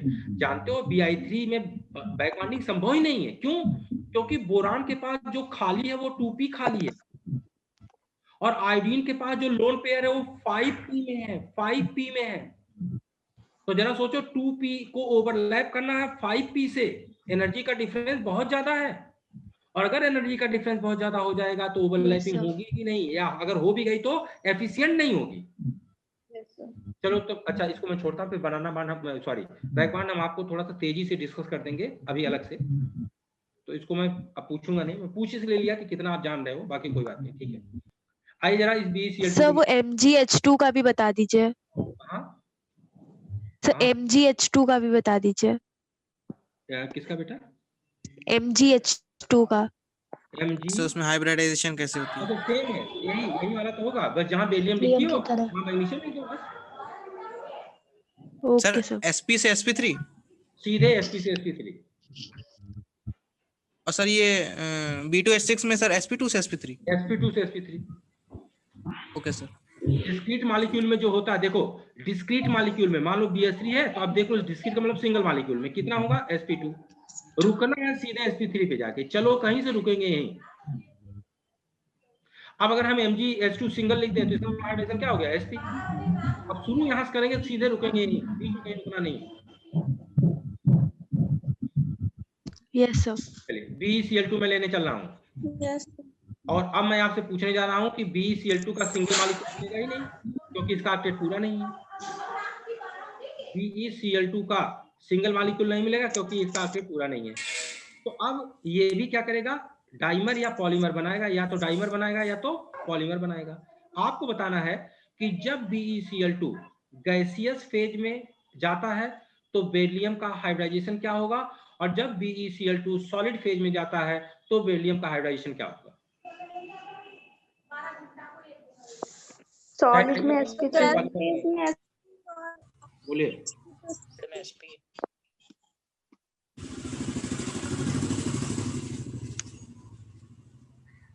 सर गैसियस में sp। गैसियस में sp। चलो और उसमें सर sp3 और इसमें sp3 सबका यही आंसर है। sp3 किसमें? sp2 भी नहीं, कहाँ sp2 बेटा? सॉलिड सॉलिड में sp2। Okay sir. Sir gaseous में sp और sp2 दोनों होगा। अच्छा गैसियस में sp और sp2 दोनों। सर गैसियस में sp और सॉलिड में sp3। चलो भाई एक आंसर आ गया sp और sp3। गस की तरफ से एक आंसर आ गया G1, गस का पहला आंसर। चलिए और कोई आंसर?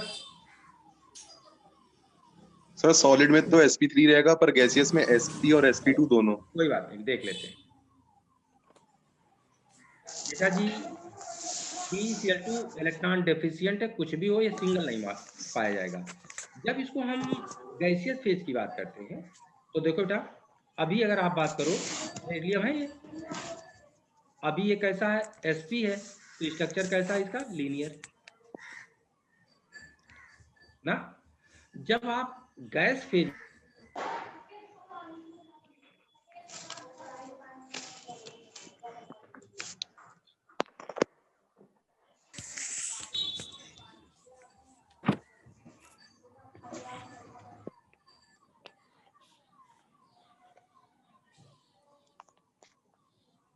सर आवाज नहीं आ रही है।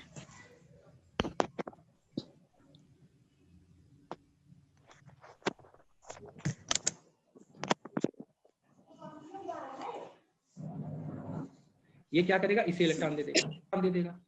सर अभी तक नहीं आई आवाज सर आपकी। आवाज नहीं आ रही है सर? तो अब आ चली रही गई थी है। बीच में। नहीं, हाँ। आ रही है सर।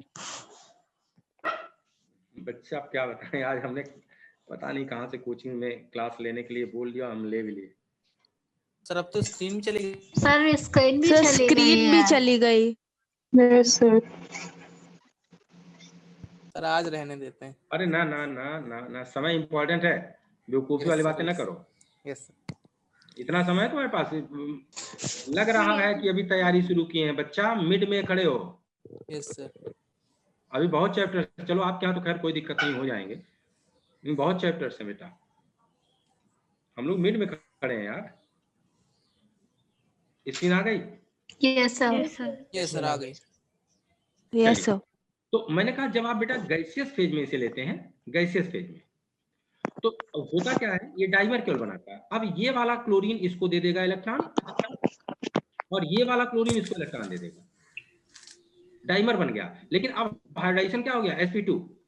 तो ये जो स्ट्रक्चर ऐसे हमने बनाया है, अब इस स्ट्रक्चर को चाहो तुम sp2 के अकॉर्डिंग बना लो, किनारे वाले इसको मिटा दो, और किनारे वाले मिटाने के बाद क्या है, हमको बॉन्ड एंगल 120 ऐसे।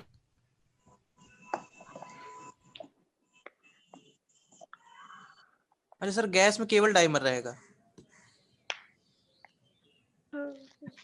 सर आवाज चली गई। सर आवाज नहीं आ रही। पॉलीमर बनता है सॉलिड फेज में। सर आपकी आवाज बीच में आवाज सर गैस में केवल डाइमर और सॉलिड में पॉलीमर। हाँ, गैस में डाइमर और ओके सॉलिड में पॉलीमर।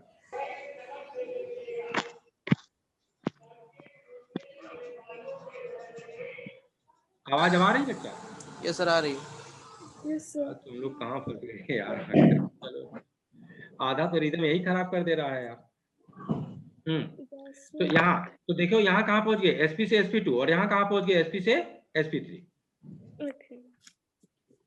सर गैस में sp2 होगा। हाँ, केवल डाइमर बनता है। अरे टेम्परेचर ज्यादा है, टेम्परेचर ज्यादा तो स्टेबिलिटी कम। और सर एक्वस में? इसको यस सर। अरे एक्वस में ले लोगे तब तो पूरी कहानी पलट जाएगी भाई। BeCl2 अगर पानी के अंदर डाल दोगे, यस सर। तो इसे ये सब करने की जरूरत क्या है? लाला लाला चिल्ला रहा है, इसकी हाइड्रोलिसिस हो जाएगी, और जब हाइड्रोलिसिस हो जाएगी तो ये दे देगा बेरिलियम का हाइड्रोक्साइड, और साथ में क्या बन जाएगी? HCl। Okay sir. मतलब कह सकते हो कोवेलेंट कैरेक्टर तो होगा ही कि बेरिलियम के ज्यादातर कंपाउंड कैसे होते हैं? कोवेलेंट। लेकिन अब आयनिक चीज डोमिनेट करने लगी, BeOH2 बन जाएगा, हाइड्रोलिसिस होगी। Yes sir. और अगर इसको गरमा दिया तो क्या बन गया? BeO, साथ में वाटर निकल जाएगा, तो कहानी पलट जाएगी। Yes sir. चलिए आगे बढ़े। Yes sir. Yes sir. चलिए नेक्स्ट पे आ जाते बेटा। क्वेश्चन नंबर 7 हम लोगों ने कर लिया है, अब क्वेश्चन नंबर 7 से आगे।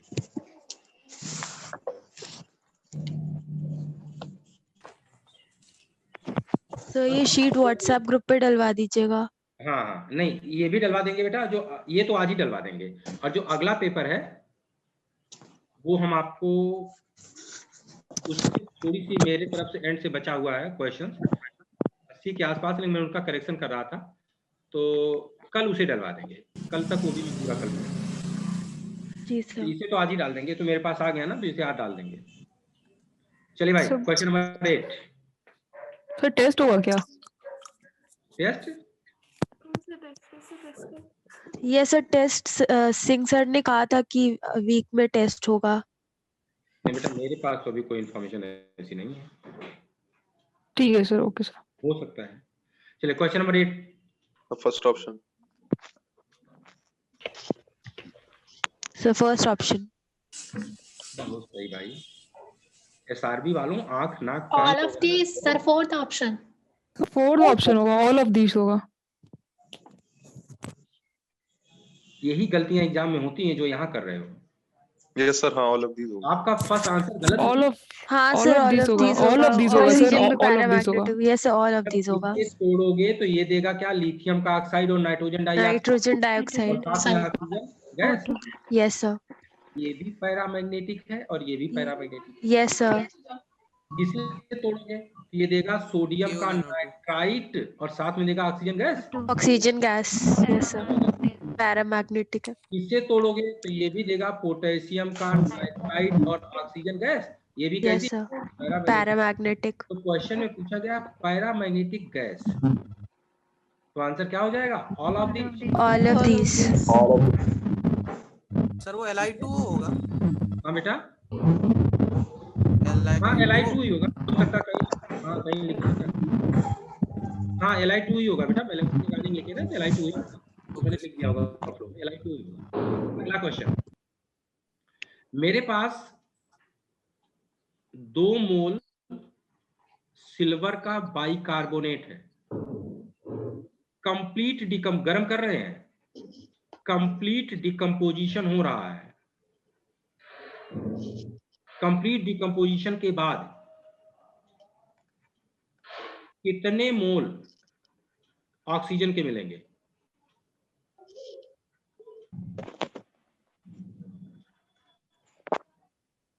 बल्कि इसे ऐसा कर लो, सॉरी, 1 मोल सिल्वर है, 1 मोल सिल्वर का बाइकार्बोनेट है, कंप्लीट डिकम्पोजिशन के बाद कितने मोल O2 के मिलेंगे? सॉल्व कीजिए। 1 मोल। सर बाइकार्बोनेट के डिकम्पोजिशन में तो CO2 मिलती है। Yes sir. सिल्वर का कार्बोनेट ऑक्सीजन तो मिलता है। तो सिल्वर कार्बोनेट होता तो ऑक्सीजन मिलती। हाफ मोल O2 मिलेगा। नहीं, जो आपने पूछा इसका आंसर दे दीजिए, बाकी हम जब डिस्कस करेंगे तो ये सारी चीजें आपको मिल जाएंगी। चलो भाई, बॉयज से एक आंसर आया कुछ? Sir half mole. Sir half mole O2। चलो भाई, एक आंसर आ गया हाफ। 1 मोल। एक आंसर आ गया 1 मोल।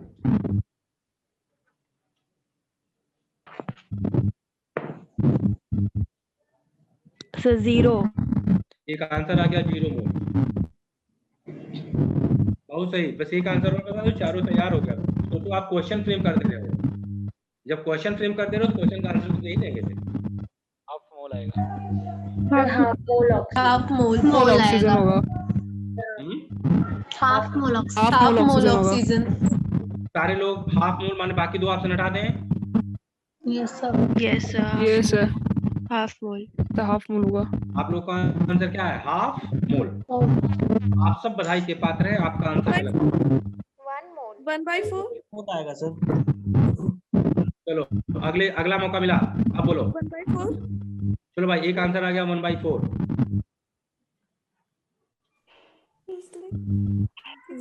Oxygen sir. 1/4 सर, 1/4। और बच्चा 1/4। 1/2। 1/2 की बधाई देने की गलत है। सर चलिए आइए देखिए। 1/4। सर 1/4। नहीं तो अभी तो कुछ लोग कार्य से मिलेगा ही नहीं। सर Ag2O अनस्टेबल है ना। Yes Ag2O unstable. देखो यहाँ 1/4। सिल्वर का बाइकार्बोनेट लिया तो बेटा जी, इनिशियल स्टेप में आपको मिल जाएगा सिल्वर का ऑक्साइड, कार्बन डाइऑक्साइड और H2O। अब सिल्वर का ऑक्साइड अनस्टेबल है, ये दोनों गैस से उड़ जाएंगी, लेकिन जहां सिल्वर का कार्बन बाइकार्बोनेट गर्म कर रहे हो वहीं तो ये बनेगा, तो ये भी तो गर्म होगा, और जब ये गर्म होगा तो फिर टूटेगा। ये आपको क्या दे देगा, 2 सिल्वर 2 और। मोल Ag plus half mole O2। लेकिन क्वेश्चन में कुछ पूछा गया था, मोल पूछा गया था, तो जब मोल में आंसर देना तो बिना बैलेंसिंग के नहीं दे सकते। तो चलो पहले बैलेंस कर लो। यहाँ 2 सिल्वर है, यहाँ 1 सिल्वर, 2 से मल्टीप्लाई कर दो, 2 कार्बन हो गई, यहाँ देखो 2 कार्बन हो गई, 2 से यहाँ मल्टीप्लाई कर दो। अब देखो बैलेंस हो गई पूरी रिएक्शन, 2 हाइड्रोजन हो गई, 2 हाइड्रोजन है, 6 ऑक्सीजन, 6 ऑक्सीजन है। अब जरा सोचो, अच्छा नीचे भी देखो रिएक्शन बैलेंस है। अगर इसका हम 2 मोल ले रहे हैं, इसका कितना मिलता है? 1 मोल। और जब इसका 1 मोल लेते हैं तो ये कितनी मिलती है? आधा मोल। आधा मोल में देगा। लेकिन क्वेश्चन में आपको ये 2 मोल नहीं, कितना दिया गया था? 1 मोल। तो जब आप इसका 1 मोल लोगे तो ये कितना मिलेगा? आधा मोल। और जब इसका आधा मोल लोगे तो ये कितना मिलेगा? 1/4।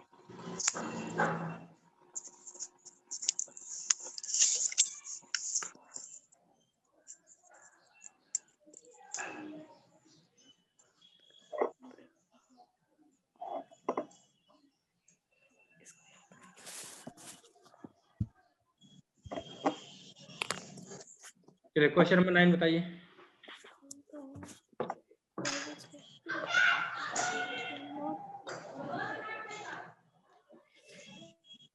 क्वेश्चन नंबर 9 का आंसर दीजिए।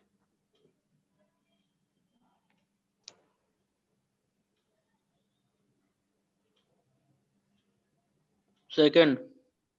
चलो भाई, एक आंसर आ गया सेकंड।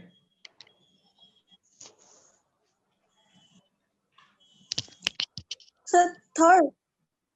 एक आंसर आ गया third. Sir second. Sir second.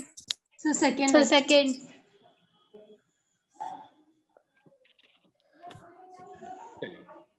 पूछ रहे हैं which of the following can not explain on the basis of polarisation. Sir fourth हमें लग रहा है सर। चलो एक आंसर आ गया फोर्थ। फर्स्ट भी कुछ कह रहे हैं on the basis of polarisation किसको एक्सप्लेन नहीं कर सकते ना। तो आइए जरा पोलराइजेशन से देख लेते हैं क्या क्या कर सकते हैं। सर डी में पोलराइजेशन के हिसाब से तो सर AlCl3 की ज्यादा आनी चाहिए। क्या सर एक्सप्लेन कर दीजिए आप भी। हाँ, पोलराइजेशन से क्या क्या कर सकते हैं। तो बेटा जी जरा देखिए, सबसे पहले जब आप पढ़ते हैं फजान्स रूल तब भी पोलराइजेशन आता है, पोलराइजेबिलिटी आती है, पोलराइजेशन आती है, यानी वहां भी इलेक्ट्रॉन आती है। फजान रूल से हमें क्या पता चल जाता है, यानी पोलराइजेशन के हेल्प से हमें क्या पता चल जाता है फजान रूल? कोवेलेंट कैरेक्टर कितना और आयनिक कैरेक्टर। इस कोवेलेंट कैरेक्टर और आयनिक कैरेक्टर से हमें क्या पता चल जाएगा? इनकी थर्मल इक्विलिटी पता चल जाएगी, मेल्टिंग बॉइलिंग पॉइंट पता चल जाएगी। यही सब तो क्या करता है? Yes sir. हार्डनेस पता नहीं। हाँ, आगे आइए। अगली चीज पोलराइजेशन या पोलराइजेबिलिटी से और क्या नहीं हो सकता। तो जरा एक बात देखिए, हमने लिखा है लिथियम का कार्बोनेट, ध्यान देना Li2O3। अब जब हम लिथियम का कार्बोनेट लिख रहे हैं तो जरा देखो, ये हमारे पास कार्बन है, इससे एक ऑक्सीजन जुड़ा है माइनस चार्ज वाला, एक न्यूट्रल वाला जुड़ा है, एक ऑक्सीजन जुड़ा है माइनस चार्ज वाला। यहाँ कौन लग गया है? Lithium plus. और यहाँ कौन लग गया है? Lithium plus. Li2CO3 बोलते हो ना। आगे आ जाओ, इसके जस्ट हम आगे पे आ जाएं तो हम सेम इसी कार्बोनेट को ले रहे हैं। कार्बन है, ये न्यूट्रल वाला ऑक्सीजन है, ये ऑक्सीजन माइनस चार्ज वाला है, ये ऑक्सीजन माइनस चार्ज वाला है, और इससे जुड़ गया है पोटेशियम प्लस, और इससे जुड़ गया पोटेशियम प्लस। ये क्या है? Li2CO3, और ये क्या है? K2CO3। आप जानते हो अगर हम इसे गर्म कर दें तो हमको मिलता है लिथियम का ऑक्साइड, और साथ में क्या मिलता है? Carbon dioxide. जानते हो या नहीं इसको? Yes sir. लिथियम कार्बोनेट को अगर गर्म कर दें तो। Yes sir. लेकिन अगर हम पोटेशियम कार्बोनेट को गर्म कर दें तो कुछ नहीं होता। बोलो। Yes sir. अब ऐसा क्यों हुआ? तो सुनो, ऐसा क्यों? थर्मली स्टेबल है। हाँ, नहीं वही तो पूछना, क्यों थर्मली अनस्टेबल है? देखो ये बेटा, इसकी पोलराइजिंग पावर बहुत ज्यादा है। जब इसकी पोलराइजिंग पावर बहुत ज्यादा है तो ये जिस ऑक्सीजन से जुड़ा है इसके इलेक्ट्रॉन क्लाउड को क्या करेगा? अपनी तरफ खींच लेगा। और जब इसके इलेक्ट्रॉन क्लाउड को अपनी तरफ खींच लेगा तो जो यहाँ ओवरलैपिंग की एरिया थी, जब इलेक्ट्रॉन क्लाउड इसकी तरफ शिफ्ट हो जाएगा, बढ़ जाएगी। ओवरलैपिंग एरिया कम हो गई, तो इलेक्ट्रॉन इसकी तरफ शिफ्ट कर गया। तो फिर कार्बन के साथ जो इलेक्ट्रॉन क्लाउड ओवरलैप कर रहा था वो किसकी तरफ गया? लिथियम के साथ। तो अगर कार्बन और लिथियम के बीच में इलेक्ट्रॉन की प्रॉब्लम हो गई तो बॉन्ड कैसा हो जाएगा? वीकर, बोलो भाई। Yes sir. और बड़ा बना के दिखाएं क्या, इसमें हौच पौच हो गया? चलो बिल्कुल क्लियर बना के दिखा देते हैं।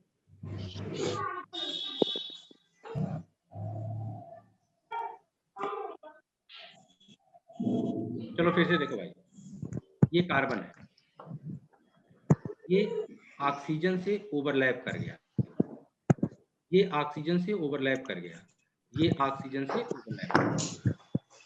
यहाँ आ गया है लिथियम प्लस, यहाँ आ गया है लिथियम प्लस। इसकी पोलराइजिंग पावर बहुत ज्यादा, अगर इसकी पोलराइजिंग पावर बहुत ज्यादा है तो ये ऑक्सीजन के इलेक्ट्रॉन क्लाउड को अपनी तरफ खींचेगा। अगर अपनी तरफ खींच लेगा तो फिर इस ऑक्सीजन के न्यूक्लियस और इस कार्बन के न्यूक्लियस के बीच में इलेक्ट्रॉन की डेंसिटी क्या होगी? सोचो, अगर ऑक्सीजन का इलेक्ट्रॉन क्लाउड इसकी तरफ शिफ्ट हो गया तो इस लिथियम के न्यूक्लियस और इस ऑक्सीजन के न्यूक्लियस और इस कार्बन के न्यूक्लियस के बीच इलेक्ट्रॉन डेंसिटी कम हो जाएगी। अगर इलेक्ट्रॉन डेंसिटी कम हो जाएगी तो बॉन्ड वीक हो जाएगा। बॉन्ड का टूटना आसान हो जाएगा। आप बताओ ये बॉन्ड आराम से क्यों टूट गया? अगर लिथियम की पोलराइजिंग पावर ज्यादा ना होती तो इलेक्ट्रॉन क्लाउड को खींचता क्या? ना। अगर इलेक्ट्रॉन क्लाउड को न खींचता तो ये बॉन्ड, यहाँ इलेक्ट्रॉन डेंसिटी होती, अगर इलेक्ट्रॉन डेंसिटी होती तो बॉन्ड कैसा होता? मजबूत। अगर बॉन्ड मजबूत होता तो क्या टूटता? क्या नहीं टूटता। अब जरा इसकी जगह पोटेशियम को रख के देख लो, ये आपका कार्बन है, इससे एक ऑक्सीजन ओवरलैप कर गया माइनस वाला, इससे ऑक्सीजन ओवरलैप कर गया माइनस वाला, और ये ऑक्सीजन, यहाँ आपने पोटेशियम लगा दिया। अब जरा बताओ पोटेशियम की साइज लिथियम के तुलना में बहुत ज्यादा है। अगर बहुत ज्यादा तो इसकी पोलराइजिंग पावर लिथियम के तुलना में बहुत कम हो जाएगी। अगर बहुत कम है तो ऑक्सीजन के इलेक्ट्रॉन क्लाउड को ये लिथियम के तुलना में बहुत कम अपनी तरफ खींचेगा। और अगर ये बहुत कम खींचेगा तो इसके न्यूक्लियस और इसके न्यूक्लियस के बीच में इलेक्ट्रॉन डेंसिटी ज्यादा होगी या कम? ज्यादा होगी। अगर ज्यादा होगी तो बॉन्ड टूटेगा क्या? नहीं। तो इसका मतलब है इस कार्बोनेट या बाइकार्बोनेट की जो थर्मल स्टेबिलिटी हम लोग बोलते हैं कि लिथियम का टूट जाता है, सोडियम पोटेशियम रुबिडियम के बाइकार्बोनेट नहीं टूटते हैं, इसको हम किससे एक्सप्लेन कर रहे हैं? पोलराइजिंग पावर ऑफ केटायन से। या कल को आपसे बोल दिया जाए कि लिथियम बनाता है LiNH और बाकी सोडियम पोटेशियम रुबिडियम सीजियम, जब ये लोग कभी NH3 से रिएक्शन करते हैं तो ये लोग बनाते हैं MnH2। इसको क्या बोलते हो? मेटल का अमाइड। अब लिथियम क्या बनाता है? NH, इसे क्या बोलते हो? तो कल को अगर पूछ लिया जाए कि लिथियम इमाइड क्यों बनाता है, ये लोग अमाइड क्यों बनाते हैं? Due to greater polarising power. Lithium की पोलराइजिंग पावर इतनी ज्यादा है कि अगर नाइट्रोजन इसके साथ अमाइड बना दिया जाए, इधर देखो ये दोनों हाइड्रोजन हमने जोड़ दिया है, तो लिथियम की पोलराइजिंग पावर इतनी ज्यादा है कि नाइट्रोजन के इलेक्ट्रॉन क्लाउड को अपनी तरफ खींच लेता है। अगर नाइट्रोजन का इलेक्ट्रॉन क्लाउड इसकी तरफ आ गया तो इसका मतलब है इन दोनों के न्यूक्लियस के बीच में इलेक्ट्रॉन डेंसिटी क्या हो गई? कम। अगर इलेक्ट्रॉन डेंसिटी कम हो जाएगी बॉन्ड का टूटना क्या हो जाता है? आसान ना? Yes sir. चलिए यहाँ जाइए। तो कहना है Ag2S is much less soluble than Ag2। बिल्कुल सही है। क्यों? Due to greater polarising power of silver या due to greater polarisability of sulphur. Sulphur की साइज बड़ी है, ऑक्सीजन की साइज छोटी है, इस पे भी -2 चार्ज है, इस पे भी -2 चार्ज है। पोलराइजेबिलिटी किसकी ज्यादा हो जाएगी? सल्फर की। अगर सल्फर की पोलराइजेबिलिटी ज्यादा हो गई तो कोवेलेंट कैरेक्टर क्या हो जाएगा? ज्यादा। अगर कोवेलेंट कैरेक्टर ज्यादा हो गया तो वाटर सॉल्युबिलिटी क्या हो जाएगी? कम हो जाएगी ना? तो Ag2S less soluble then AgO, ये बात सही है और इससे हम पोलराइजेबिलिटी से एक्सप्लेन कर सकते हैं। दूसरा BeCO3 is thermally less stable then BaCO3, बिल्कुल कर सकते हैं। क्यों? इसकी पोलराइजिंग पावर बहुत ज्यादा है तो कार्बन से जो दूसरे बॉन्ड होंगे उनको वीक कर देगा, और ये ऐसा नहीं करता। BaCO3 is less soluble then MgCO3। बेटा जी जरा बताइए, जब S ब्लॉक के कार्बोनेट्स की थर्मल वाटर सॉल्युबिलिटी पढ़ते हो तो दो ही चीज तो पढ़ते हो, लैटिस एनर्जी एंड हाइड्रेशन। जरा बताओ S ब्लॉक के वाटर सॉल्युबिलिटी कैसे करते हो? Lattice energy and hydration energy. अगर बोल रहे हो Be इज लेस, चलो इसका रीजन बताओ। BeCO3 is less soluble then MgCO3। कह रहे हैं ये लेस सॉल्युबल है, ये क्या है? मोर सॉल्युबल। सॉल्युबल ये बात ही गलत है। क्यों?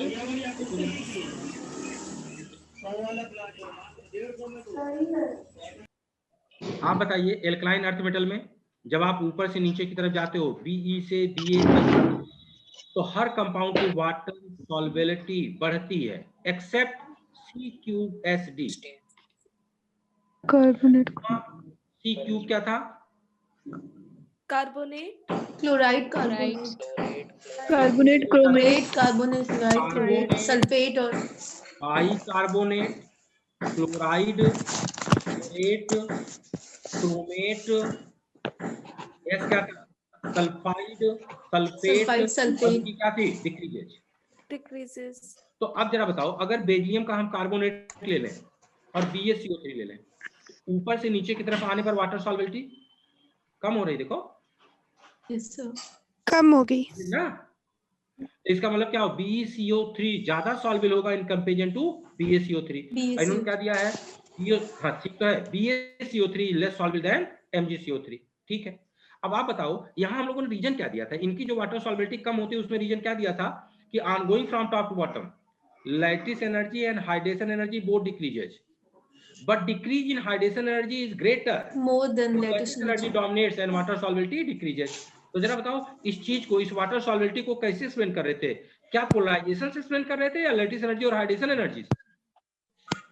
लैटिस और हाइड्रेशन। एस ब्लॉक के सॉल्युबिलिटी को किससे एक्सप्लेन कर रहे थे? लैटिस एनर्जी और हाइड्रेशन एनर्जी से। तो यहाँ पोलराइजेशन का तो जिक्र ही नहीं कर रहे थे। तो इसका आंसर क्या हो जाएगा? थर्ड। और इसमें भी आया मेल्टिंग पॉइंट इतना ही मत लेस। हाँ क्यों? क्योंकि कोवेलेंट हो जाएगा। एल्यूमिनियम +3 की पोलराइजिंग पावर बहुत ज्यादा हो जाएगी। अगर पोलराइजिंग पावर बहुत ज्यादा हो गई तो कोवेलेंट कैरेक्टर ज्यादा होगा, कोवेलेंट कैरेक्टर ज्यादा होगा तो मेल्टिंग बॉइलिंग पॉइंट कम हो जाएगा। और यहाँ कोवेलेंट कैरेक्टर कम है तो आयनिक कैरेक्टर ज्यादा, अगर आयनिक कैरेक्टर ज्यादा तो मेल्टिंग बॉइलिंग पॉइंट क्या हो जाएगा? ज्यादा हो जाएगा। ये भी पोलराइजेशन से एक्सप्लेन कर देंगे। लेकिन कभी अगर आपसे रीजन पूछा गया कि बताइए BaCO3 MgCO3 के तुलना में कम वाटर सॉल्युबल है, तो क्या बोलेंगे?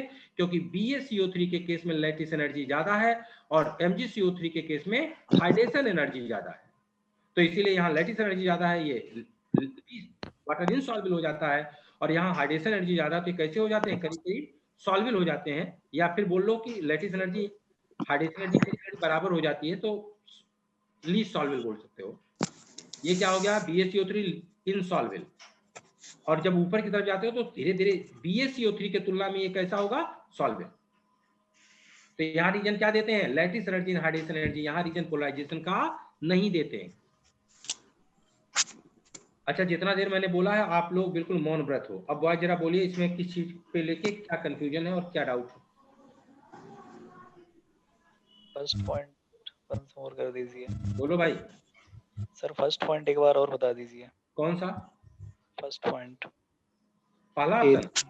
पहला H2 ऑप्शन बच्चा। Yes sir.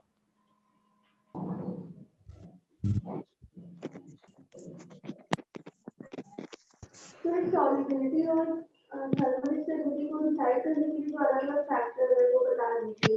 बच्चा थोड़ा माइक के पास बोलो। सर जो सॉल्युबिलिटी को डिसाइड करने वाले फैक्टर हैं, हाँ, जैसे पहला वाला हो गया और तीसरे वाले में, तो तीसरे वाले में हाइड्रेशन एनर्जी और लैटिस एनर्जी का कौन करता है? हाँ बच्चा, अरे एक मिनट बच्चा, जब आप S ब्लॉक में सॉल्युबिलिटी को डिसाइडिंग फैक्टर्स पढ़ते हैं S ब्लॉक में, तो सिर्फ दो चीज पढ़ते हैं, lattice energy and hydration energy. क्यों? क्योंकि केमिकल बॉन्डिंग में जनरल स्टेटमेंट आप देते हैं कि S ब्लॉक के लोग कैसे बनाते हैं? Ionic compound. जब S ब्लॉक की कभी भी वाटर सॉल्युबिलिटी की बात करोगे तो सिर्फ दो फैक्टर बोलने हैं आपको, लैटिस एनर्जी और हाइड्रेशन एनर्जी। इसके अलावा कहीं अगर वाटर सॉल्युबिलिटी की बात करोगे ना, तब दूसरे फैक्टर्स इन्वॉल्व होना शुरू हो जाएंगे। अब बोलिए क्या बोल रहे थे बच्चा?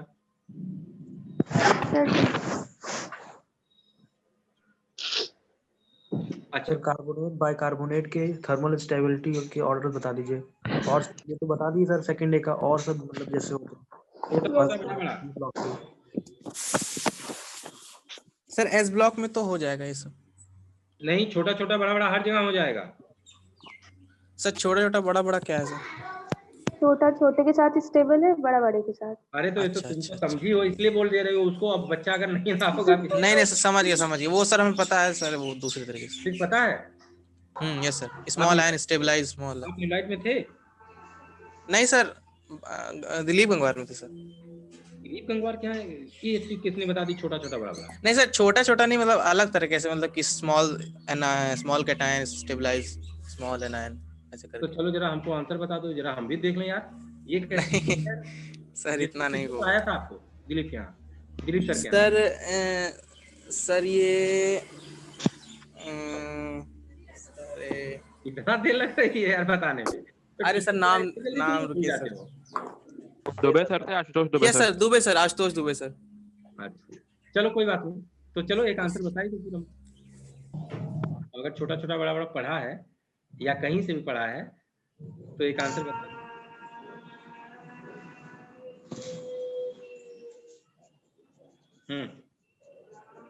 थर्मल स्टेबिलिटी एक क्लोराइड है,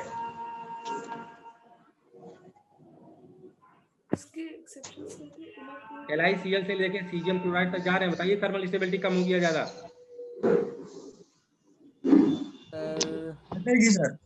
सर कम होगी। डिक्रीज करेगी सर। बढ़ेगी सर। सर इंक्रीज होगी। घटेगी। सर बढ़ेगी। सर घटेगी। खत्म, आंसर तो हो गया। सर इंक्रीज करेगी, वही जो आप टू एक्सेप्ट इंक्रीज करेगी। अच्छा लिथियम का फ्लोराइड है और सीजियम का फ्लोराइड है, बताओ। सर डिक्रीज करेगी। सर डिक्रीज करेगी। सर डिक्रीज करेगी। डिक्रीज करेगी, डिक्रीज दोनों डिक्रीज। सर दोनों ही डिक्रीजिंग होगा। अच्छा यहाँ बताइए। Chloride bromide iodide of first time में रिवर्स हो जाता है। अरे कोई बात नहीं। Yes sir, chloride bromide reverse होता है। जाओ चलो थर्मल स्टेबिलिटी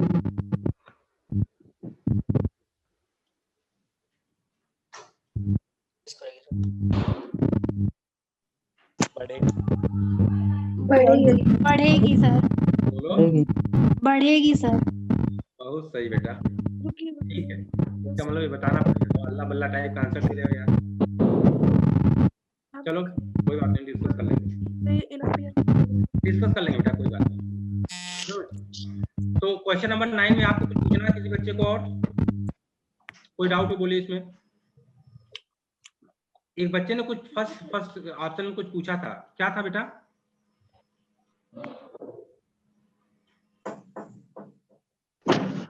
बच्चा क्वेश्चन नंबर 9, क्योंकि क्वेश्चन नंबर 10 फिर बहुत दमदार है, थोड़ा सा टाइम लेगा। क्वेश्चन नंबर 9 पहले बताइए। क्वेश्चन नंबर 10 में मतलब मुझे आपको बहुत कुछ बताना है। क्वेश्चन नंबर 9 बोलिए, कुछ पूछना है?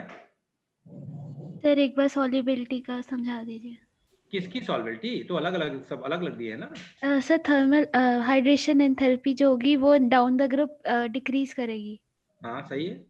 और सॉल्युबिलिटी जो होगी वाटर सॉल्युबिलिटी वो इंक्रीज करेगी डाउन द ग्रुप।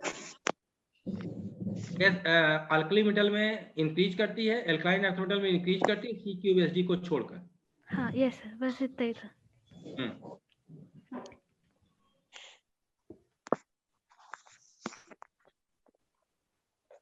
बोलो, मतलब क्वेश्चन नंबर 10 पे मूव करें। देखो हिजिटेट नहीं करना, कहीं कुछ पूछना है बेटा आप पूछिए। सर अभी जो थर्मल स्टेबिलिटी का बता रहे थे, पूछ रहे थे। हाँ सर ये बता दीजिए पहले। नहीं छोटा छोटा बड़ा बड़ा।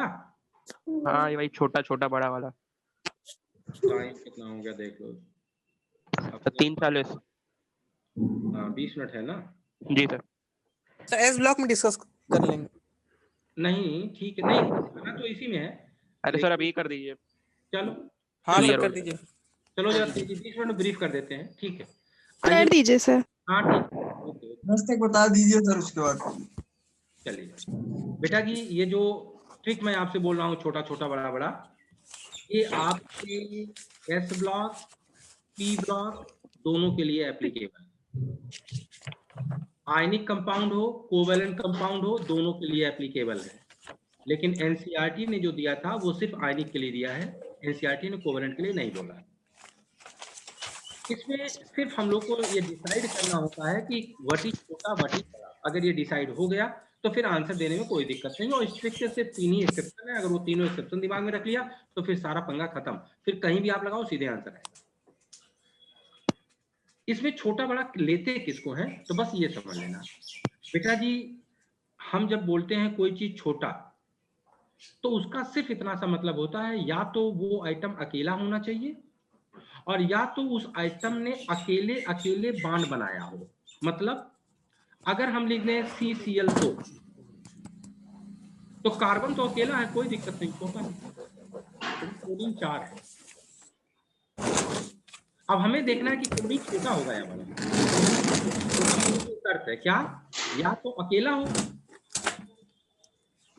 और या तो अकेले अकेले बॉन्ड बनाए। तो आप बताइए CCl4 में क्या चारों क्लोरीन पहले आपस में जुड़ करके तब कार्बन से बॉन्ड बनाते हैं या अकेले अकेले बनाते हैं? अकेले बनाते। तो अगर कोई अकेला हो या अकेले अकेले बॉन्ड बनाए, अकेले अकेले बॉन्ड बनाए तो इसे कैसा लेते हैं, छोटा। आगे आओ, हमने लिख दिया LiOH। Li तो अकेला है, छोटा है, लेकिन OH में बताओ O और H Li से अलग अलग बॉन्ड बनाते हैं या पहले आपस में बना लेते हैं? पहले आपस में बनाते हैं। कोई पहले आपस में बॉन्ड बना ले और फिर दोबारा बॉन्ड का फॉर्मेशन करे तो इसे क्या लेते हैं, बड़ा। केवल छोटा बड़ा समझ, डेफिनेशन क्या है स्ट्रिक में, तो बाकी स्ट्रिक में कोई दम नहीं है, खटखट खटखट आंसर आ जाएगा। तो बेटा जी अब हमने क्या आपसे बोला कि हमें ध्यान रखना है अगर कोई अकेला हो या अकेले अकेले बॉन्ड बनाए तो छोटा और अदरवाइज बड़ा। ठीक, तो हम जानते हैं छोटा छोटा के साथ स्टेबल होगा, बड़े बड़े के साथ स्टेबल होंगे। आप अपने मित्रों के साथ मूवी देखने जाएं तो एंजॉय करेंगे, लेकिन आप सिंह साहब के बगल में बैठ के मूवी देखें तो मूवी को एंजॉय नहीं कर पाएंगे। तो आप स्टूडेंट हैं, स्टूडेंट के साथ जाइए एंजॉय करेंगे, टीचर टीचर के साथ एंजॉय करता है, लेकिन छोटा बड़े के साथ स्टेबल नहीं हो, बड़ा छोटे के साथ स्टेबल नहीं होता। ठीक, अब आ जाइए एग्जाम्पल देख लीजिए। हमने लिया है लिथियम है, सोडियम है, पोटेशियम है, रुबिडियम है, सीजियम है। हमने ले लिया है MH, सबका हाइड्राइड, मतलब लिथियम का हाइड्राइड, सोडियम का हाइड्राइड, पोटेशियम का हाइड्राइड, रुबिडियम का हाइड्राइड, सीजियम का हाइड्राइड। हमने ले लिया है MOH यानी सबका हाइड्रोक्साइड ले लिया, मतलब लिथियम का हाइड्रोक्साइड, सोडियम का हाइड्रोक्साइड, पोटेशियम का हाइड्रोक्साइड, रुबिडियम का हाइड्रोक्साइड, सीजियम का हाइड्राइड। हमने इनका ले लिया है ऑक्साइड M2O, लिथियम का ऑक्साइड, सोडियम का ऑक्साइड, पोटेशियम का ऑक्साइड, रुबिडियम का ऑक्साइड, सीजियम का ऑक्साइड। हमने इनका ले लिया है M2O2 पेरोक्साइड, मतलब लिथियम का पेरोक्साइड, सोडियम का पेरोक्साइड, पोटेशियम का पेरोक्साइड, रुबिडियम का पेरोक्साइड, सीजियम का पेरोक्साइड। अब बाकी पेरोक्साइड, कार्बोनेट, सल्फेट, एसिड ले लो। एस ब्लॉक हो गया, पी ब्लॉक में आ जाओ। हमने ले लिया है CX4, हमने ले लिया है SiX4, हमने ले लिया है ZeX4, हमने ले लिया है SeX4 और हमने ले लिया है PbX4। आगे हमने ले लिया है CF4, हमने ले लिया है CCl4, हमने ले लिया है CBr4, हमने ले लिया है CI4 ना। आगे हमने ले लिया है CX2, हमने ले लिया है SiX2, हमने ले लिया है GeX2, हमने ले लिया है SnX2 एंड PbX2। जो कॉम्बिनेशन बनाना हो बना लो, कोई फर्क नहीं पड़ता। ठीक, आओ आंसर तलाश। बेटा जी जो चीज कॉमन होगी उसका कोई फर्क नहीं पड़ता, कभी भी आर्डर निकालने में जो चीज कॉमन होती है उसका कोई फर्क नहीं पड़ता, इसलिए आप फिक्स कर दो कि वो छोटा है या बड़ा, बस। चलो आओ, सबसे पहले हाइड्राइड की बात करो, कॉमन क्या है? हाइड्रोजन। हाइड्रोजन कॉमन क्या है? हाइड्रोजन। छोटा है या बड़ा? छोटा। बोलो, छोटा है? छोटा। अब आ जाओ ऊपर से नीचे तरफ आने पर साइज बढ़ेगी। Yes sir.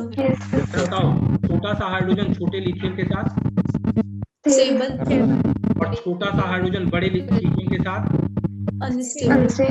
ऊपर कैसा है? स्टेबल। नीचे कैसा है? अनस्टेबल। Thermal stability decrease.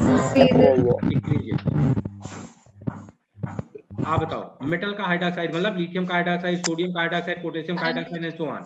बताओ कॉमन क्या है? हाइड्रोक्साइड कॉमन है। छोटा या बड़ा? बड़ा। आओ राइट साइड में आ गया, ऊपर से जब नीचे की तरफ आओगे तो साइज बढ़ेगा। बड़ा सा OH छोटे से लिथियम के साथ अनस्टेबल। और बड़ा सा OH बड़े से सीजियम के साथ स्टेबल। Thermal stability increases. चलो यहाँ बताओ कॉमन क्या है? ऑक्सीजन। छोटा या बड़ा? छोटा। छोटा। अब आइए, छोटा सा ऑक्सीजन छोटे से लिथियम के साथ, स्टेबल छोटा सा ऑक्सीजन बड़े से सीजियम के साथ, अनस्टेबल डिक्रीजेस यहाँ ये पेरोक्साइड में कॉमन क्या है? पेरोक्साइड है छोटा या बड़ा? बड़ा दो ऑक्सीजन आपस में जुड़ते हैं, ध्यान रखना, बड़ा है। अब जरा बताइए, बड़ा सा पेरोक्साइड छोटे से लिथियम के साथ, अनस्टेबल बड़ा सा पेरोक्साइड बड़े से सीजियम के साथ, थर्मल स्टेबिलिटी ले, यहाँ ये कॉमन क्या है? X2 छोटा या बड़ा? छोटा राइट साइड आओ, साइज इंक्रीजेस छोटा सा X2 छोटे से कार्बन के साथ, स्टेबल छोटा सा X2 बड़े से लेड के साथ, अनस्टेबल थर्मल स्टेबिलिटी, डिक्रीजेस और ये गलत है, ये एक्सेप्शन है, ये एक्सेप्शन नहीं होता है, उसमें से एक एक्सेप्शन ये है भी लोग। चलिए यहाँ ये कॉमन क्या है? X है। छोटा या बड़ा? छोटा आप बताइए, छोटा छोटे के साथ, स्टेबल छोटा बड़े के साथ, अनस्टेबल स्टेबिलिटी, इंक्रीज डिक्रीजेस यहाँ कॉमन क्या है? Carbon carbon. छोटा या बड़ा? छोटा जरा राइट साइड में आओ, ऊपर से चित्र पाने पे साइज बढ़ेगा छोटा छोटे के साथ, स्टेबल छोटा बड़े के साथ, अनस्टेबल स्टेबिलिटी, डिक्रीजेस ठीक है। अपने डाउट्स बोलो, फिर मैं एक्सेप्शन नोट करवा दूं। सर ये कार्बन के साथ जो X2 है वाला सर X2 वाला सर तो एक्सेप्शन अभी नोट करवाएंगे तो बताएंगे ना कि कौन सा है। सर कार्बोनेट और बाइकार्बोनेट वाला बता दीजिए। हाँ बेटा, कार्बोनेट और बाइकार्बोनेट वाला। हाँ क्या फर्क पड़ता है, किसी को ले लो। चलो इसको मिटा सकते हैं ना ऊपर वाला? जी सर। आओ कार्बोनेट बाइकार्बोनेट ले लेते हैं।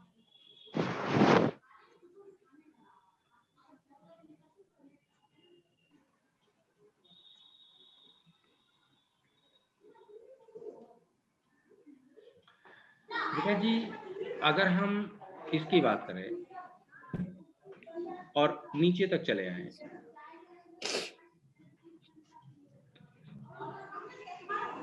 एक तो ये हो गया। इसी का बाइकार्बोनेट अगर देख लें, दोनों बड़े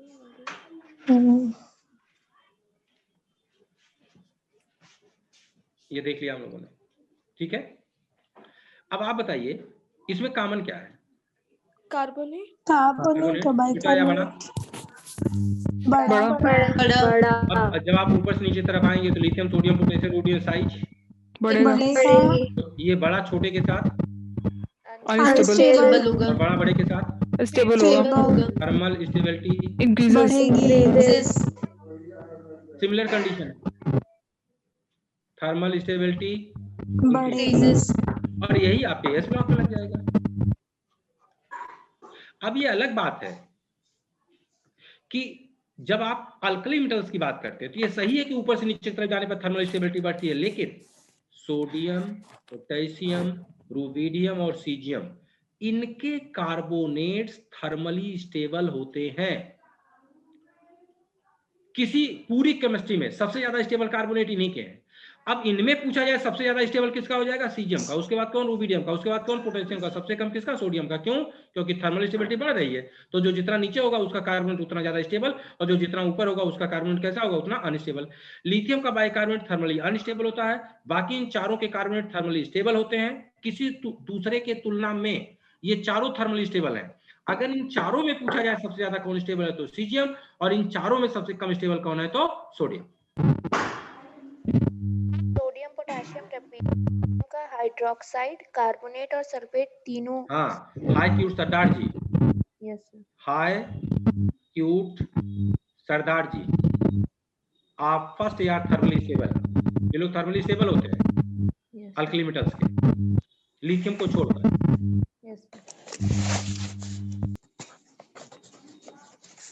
और कुछ पूछना हो बोलिए। सर ये सेकंड टाइम वाला भी लगेगा ये सब रूल? हाँ बेटा, सेकंड डे में भी यही सब रूल लगेंगे सर? हाँ, छोटा छोटा बड़ा बड़ा हर जगह ही लगाएंगे, बस 3 एक्सेप्शन है बस। सर अभी एक बताया, 2 बता दीजिए। हाँ तो हम कहाँ मना करें, हम तो अभी पूछ रहे हैं, आपको जो पूछना पूछ लो, बाकी तो एक्सेप्शन बताएंगे ये। आपको अभी और कुछ पूछना पूछ लो ना, बाकी तो एक्सेप्शन में आपको बताने चल रहे हैं। सर ये नहीं सर, कुछ नहीं पूछना। सर आप बताइए। लिखिए बेटा। सर इसका रीजन वही है ना sir, polarising power? Yes yes yes yes yes yes. Okay sir, okay. चलिए लिखिए, एक्सेप्शंस आप छोटा छोटा बड़ा बड़ा, एक्सेप्शंस आप छोटा छोटा बड़ा बड़ा। पहला लिखिए, it is not applicable, it is not applicable for the chloride, bromide and iodide of alkali metals. Not applicable for the chloride, bromide and iodide of alkali metals. वहाँ हीट ऑफ फॉर्मेशन फ्लक्चुएट करता है, lattice energy fluctuate करती है, उस कारण ये exception आपको इसमें मिलेगा। केवल पोलराइजेशन में ही रोल वहां नहीं होता, पोलराइजेशन के अलावा उनमें बेटा लैटिस एनर्जी और हीट ऑफ फॉर्मेशन भी इन्वॉल्व हो जाती है। वो बात करेंगे जब इस ब्लॉक की बात करेंगे, जब एनसीईआरटी की लाइन पढ़ाएंगे तो एनसीईआरटी ने लिखा है एग्जैक्टली, वो जब डिस्कस करेंगे एनसीईआरटी इस ब्लॉक में तो आपको मिल जाएगा। दूसरा एक्सेप्शन लिखिए, तो एक बार रिपीट कर दीजिए। It is not applicable for the chloride, bromide and iodide of alkali metals. Alkali metal group first के क्लोराइड, ब्रोमाइड, आयोडाइड के लिए यह ट्रिक एप्लीकेबल नहीं है। जी sir.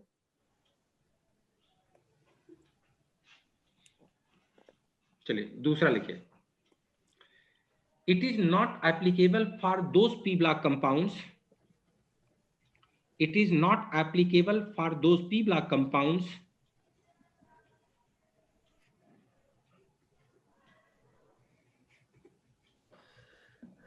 it is not applicable for those p block compounds which are given in the oxidation state of inert pair effect, or not applicable for those p block compounds which are given in the oxidation state of inert pair effect.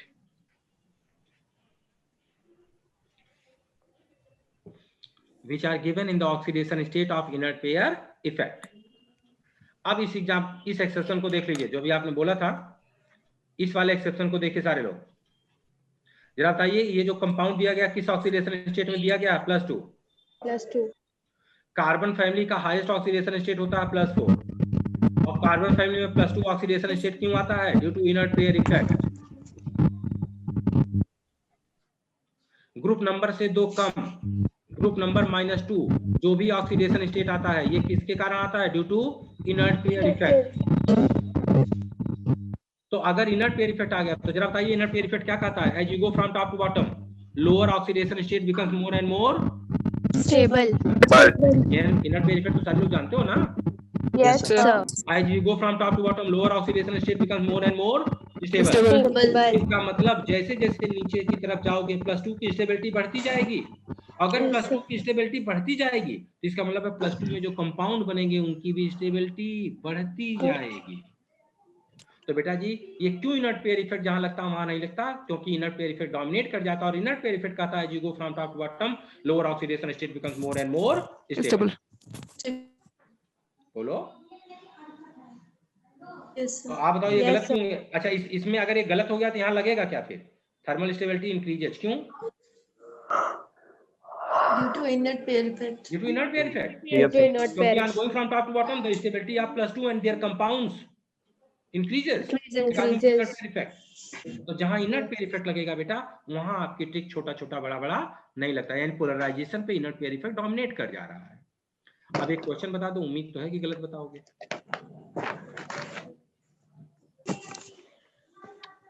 CF2, CCl2, CBr2, CI2, चलो बताओ thermal stability बोलो। ये +2 oxidation state में दिया गया है compound.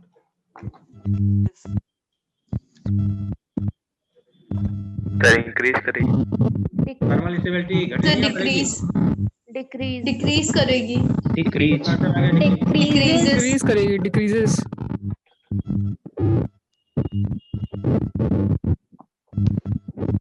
यही ना सबका आंसर है, डिक्रीजेस। Yes sir. रीजन बोलो, एक्सप्लेन करो। क्योंकि सर कार्बन छोटा है तो छोटा छोटा बड़ा बड़ा अरे ये जो प्लस 2 में दिया गया इनर्ट पेयर इफेक्ट का ऑक्सीडेशन स्टेट दिया गया है सर, वो कार्बन से एप्लीकेबल नहीं है ना, से नीचे कॉमन है ना। सर वो लास्ट एलिमेंट के लिए लगता है इनर्ट पेयर। अब ध्यान से सुनना, यहाँ क्यों नहीं लग रहा है? यहाँ देखो, यहाँ छोटा छोटा बड़ा बड़ा लग रहा है, यहाँ इनर्ट पेयर इफेक्ट नहीं लग रहा है। रीजन है बेटा जी, इनर्ट पेयर इफेक्ट जब बोलते हो ना, बोलते हो as we go down the group. Down the group कहाँ? कार्बन पे पलथी मार के बैठ गए हो, घूमे नहीं रहे हो। ये देखो ना।